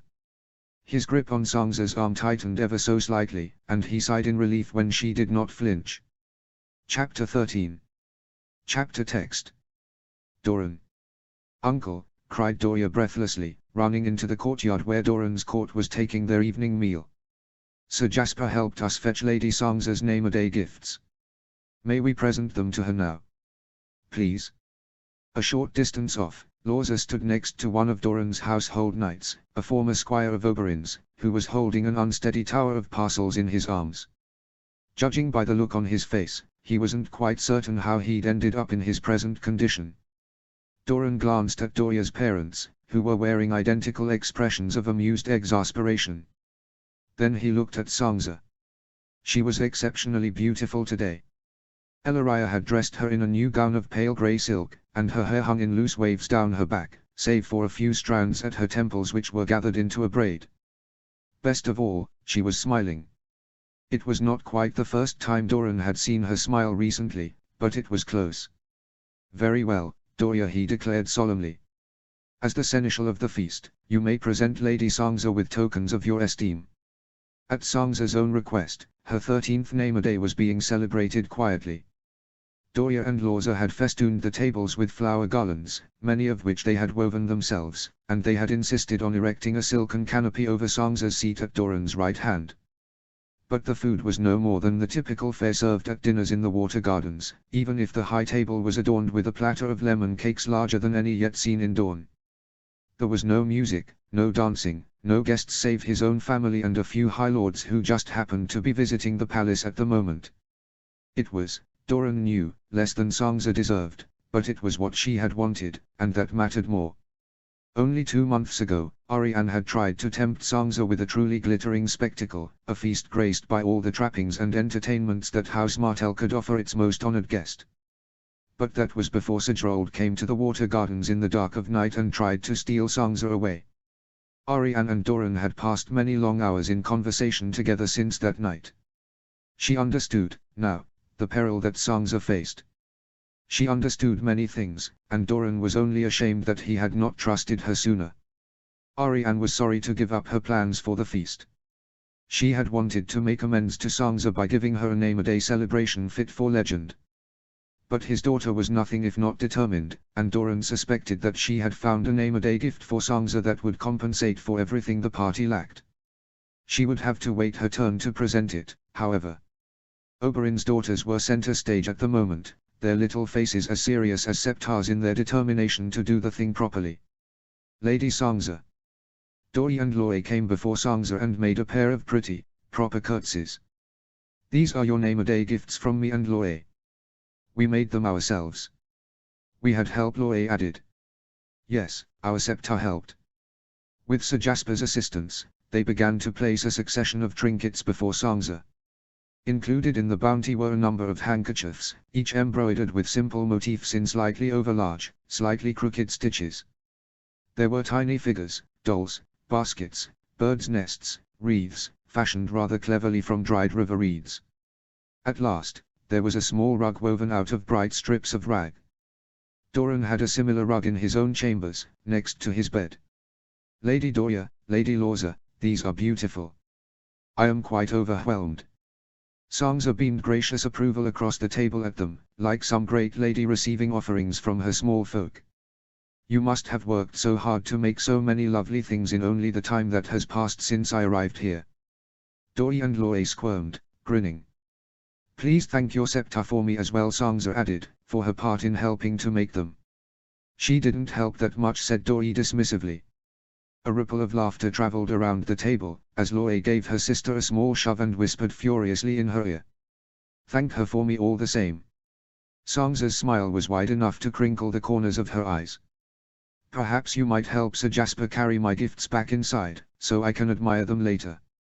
Both girls bobbed their heads furiously, gathered their small creations up, and ran back to the bemused-looking knight in the background. Conversation began to resume, and Sangza looked down at her plate, her smile suddenly wistful. You have earned my niece's devotion, it would seem, Doran remarked, in a low voice.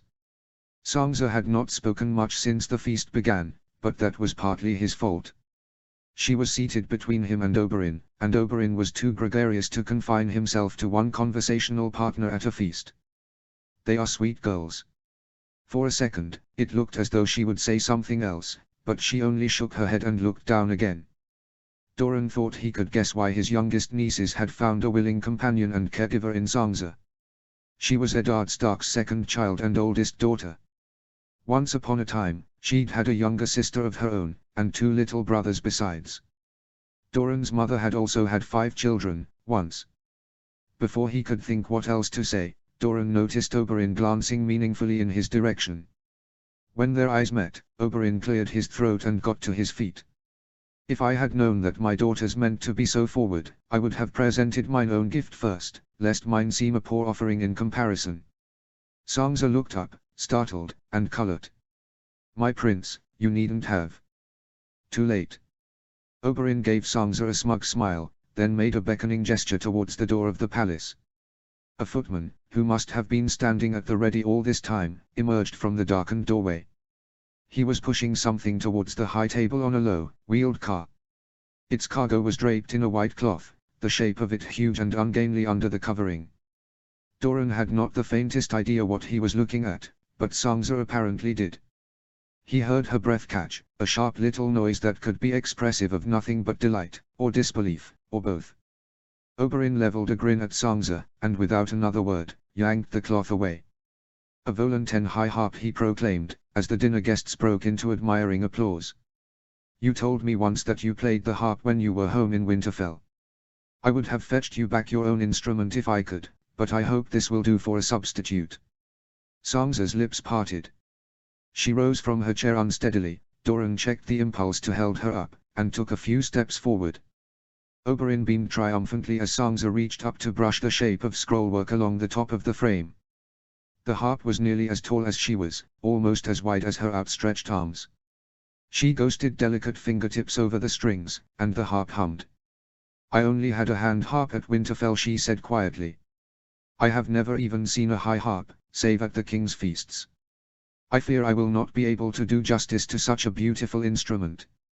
Ah, did I not mention? This gift is from both Ellaria and myself. I provided the instrument. She will provide the instruction. I learned to play the high harp as a girl, during visits to my mother's home in Lys," Ellaria said. "I am sorely out of practice, but once I have taught you all that I know, I will find a teacher for us both. I do not know what to say." Sansa stared at the harp for another moment, as though she still did not believe her eyes. Then she took a breath and turned to Oberyn, giving him her hand. "Your generosity is overwhelming. Both of you. Thank you." Oberyn bowed gracefully over her fingers. For just a moment, Doran thought he saw a glint of something in his brother's eye, an inkling of intent, as though there was something he wanted to say to her, only to change his mind at the last moment. Doran remained still and silent as the footman wheeled the harp away again and Sansa returned to her seat at his side. Her eyes remained wide and stunned, and she was so quiet that Doran did not realize at first that most of his guests were looking expectantly in his direction. Others were looking to Arianne. "My daughter," he said, lifting a hand to where Arianne sat at the foot of the table. Her gift would undoubtedly be splendid, but since Doran's gift was something only a prince could give, he must go last. "Lady Sansa, you must forgive me," said Arianne, rising to be better heard by all the guests. "My gift is not here. But in truth, he has very poor manners and would only have disgraced himself at the table." There was a smattering of laughter, and Arianne smiled in Sansa's direction. "Never fear, though. Having been fetched all the way from Hellholt by my cousin Oberyn, he now awaits your pleasure. You will find him in my father's stables." This announcement was greeted with enthusiastic applause. Harmonious sand steeds were legendary throughout Dorne. To bestow such an animal upon a maid of 13, one not especially known for her skill on horseback, was a princely gesture indeed. He waited until Sansa had finished expressing her thanks, in tones of the greatest wonder, before catching his daughter's eye and nodding his approval. Arianne's confident smile did not waver, but he thought he saw her flush slightly, as though she were pleased. "It is good to think that my approval means something to her once more," Doran thought. Now, it was his turn. Rather than turn to Sansa, he nodded to the woman sitting across from her. She stood and bowed. "Lady Sansa," he said, "I think you have met my Alice Ladybright, my Lord Treasurer." She had more than met Alice. In truth, Sansa had also transcribed her last report, copying Alice's tiny, crabbed writing into a large, clear hand that Doran could read without straining his eyes. But Alice did not know that. No one, not even Oberyn, knew exactly how well acquainted Sansa was with the most intimate affairs of Doran's governance. "I have had that honor," said Sansa. "Lady Alice, thank you for attending my name-a-day feast." "It is I who am honored, Lady Sansa." Alice gave her a small smile. "As Lord Treasurer of Dorne, I am instructed by Prince Doran to present you with this." From the sleeve of her voluminous robe of office she produced a scrolled parchment. "My prince has deeded to Lady Sansa of House Stark, for her use and for her lifetime, all the customs and incomes of 3 wells in the southern reaches of the Prince's Pass." All up and down the table, people burst into furious whispers. Sansa alone was silent, her shock palpable, as Alice handed the deeds over to her. She stared for a long time at the blob of red wax imprinted by the Martell sun and spear, as though her eyes were too dim to make out the blazon. Doran spoke before her uncharacteristic silence could draw attention to itself. Upon the recent death of the Knight of High Hermitage, his keep and most of his lands reverted to the Danes of Starfall, he told her, pitching his voice so that all those nearby could hear. "But these 3 wells, I attained in penalty for his crimes. It is only fitting that they pass to you." Whispers became murmurs, their tone grave, yet approving, even satisfied. Doran's gift was generous, but not excessively so under the circumstances. A prince could scarcely refrain from exacting some vengeance for a crime such as Sigurd had committed. Everyone present understood that. And most people present still believed that Sangza was to marry Quentin, so they would not wonder much at Doran's open-handedness. In truth, Doran would just as soon have foregone the attainder. He had already exacted the only price that would answer for Sir Gerald's crimes. But what it mattered less what Doran did and more what he was seen to do. If he had chosen to let it be known that he had killed the Dark Star himself, it might have been enough. But since he had kept that matter secret, he had been forced to seize lands. Yet he could not keep the wells either, or there was a chance that bad blood might arise between Sunspear and Starfall, if not now, then in future generations. Wars had been fought on flimsier pretexts. It had been Ariane who had hit upon the solution. The incomes would belong to Sangza as long as she lived, but after her death, they would pass back to Starfall. In one move, Doran's honor was avenged, the pride of House Dane appeased, Sangza's injuries compensated, and House Martell relieved of the cost of supporting her. Sangza would remain under Doran's protection, but from now on, she would have gold enough to maintain a small but princely household of her own, if she wished.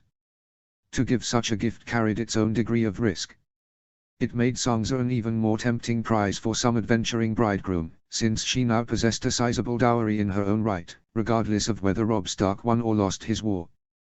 But Doran had judged the risk worthwhile, because the gift also sent a message: anyone who affronted Sangza would pay, not only with their life, but with their patrimony.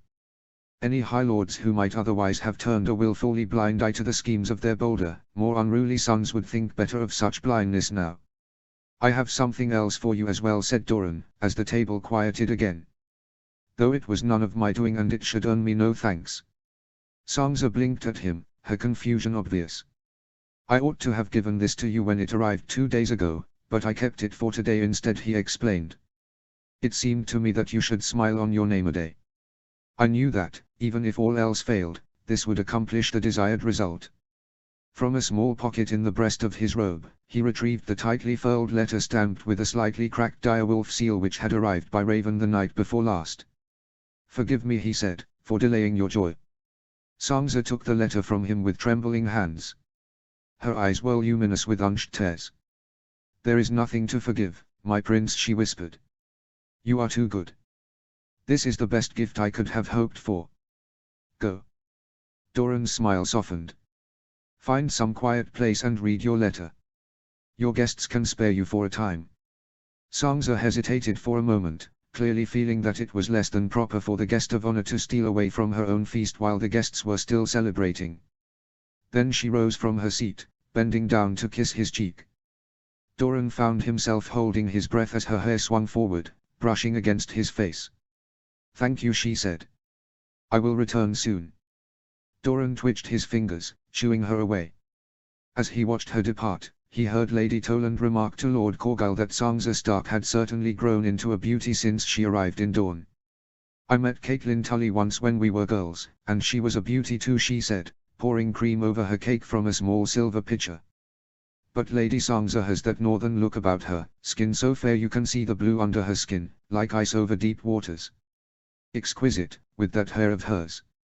"And when did you last see ice in great quantity, my lady?" jested Lord Corgyle, who had already finished off his own cake and was reaching for a second. "I've lived through more winters than you have, my lord," Lady Toland said smartly. "And only half of them in Dawn. The waters froze even in the Reach during my last maiden winter." Doran thought nothing of it when 10 minutes passed, then 20, with no sign of Sangza returning. No doubt her mother's letter had moved her deeply, and Doran knew well enough that Sangza did not like to be seen weeping in public. She would no doubt return as soon as she had found a damp cloth for her eyes. She was too dutiful to simply disappear. Yet half an hour elapsed, and Sangza still did not make her appearance. Doran found himself glancing over at Elaria, only to see that she was already looking at him, her eyes crinkled with concern. Their eyes met for a moment, and whatever Elaria saw in Doran's face had her rising from her chair, squeezing Oberyn's shoulder. "I will just see to Sangza," she said to Doran. "Perhaps she needs company." Some 10 or 15 minutes more passed after Elaria's departure. Dusk was turning to nightfall, and the fireflies were beginning to alight on Loe and Dorie's flower garlands. Their subtle glow illuminated the petals like tiny lanterns. When, at last, Elaria returned, she was alone. Doran's stomach twisted with foreboding as she strode past Oberyn and knelt next to his rolling chair, leaning in to whisper in his ear. "Something is wrong," Ellaria said. "Sansa would not speak to me. I asked her to rejoin the feast, but, Doran, I am not certain she even heard me." It was the curse of a mind like Doran's that he did not have to think very hard in order to arrive at a number of possible reasons why Catelyn Stark's letter might have left Sansa in the state Ellaria described. The Raven might have outpaced reports about the war in the Riverlands. His most recent intelligence indicated that Robb Stark continued to carry all before him, but fortunes changed rapidly in war. He had saved Sansa's letter for her name a day because he knew that no gift, however lavish, could make her happier. But if the letter contained ill tidings, then his clever idea might have done nothing more than compound her sorrow. There was nothing for it, he must go and see to her, quickly. Still, for a moment, Doran did not move. He had been the recipient of enough bad news in his life that he clung instinctively, for as long as he could, to the blessings of ignorance. "Arianne will preside in my place," he said to Ellaria, gesturing to the captain of his guard. Hotter promptly detached himself from the shadows to take up the handles of his chair. "If I do not return, make my excuses." Ellaria nodded. Between them, Doran knew that she and Arianne would be able to smooth over any awkwardness that might arise once people realized that the 3 seats at the head of the table had all fallen vacant. And it would be 3, for Oberyn, having divined the import of Ellaria's whispered message, was already rising, striding across the courtyard in the direction Ellaria had just come from.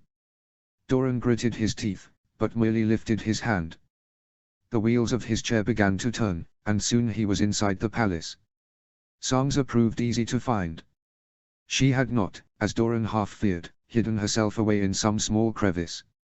She was sitting in plain view on a bench near the opening of a corridor. Her head was bowed, her long hair hanging forward in an opaque curtain that hid her face. Oberyn was already kneeling at her feet when Doran reached them, speaking to Sansa in hushed, urgent tones. "What has happened?" he said pleadingly. "Surely it cannot be so grave that speaking of it would make it any worse." Doran found himself staring at the bright crown of Sansa's hair, which reflected the light from the sconce above it like a halo of fire. A second later, he glanced down at her hands. She was clutching one slip of parchment between her fingers. A second furl of parchment lay on the bench beside her.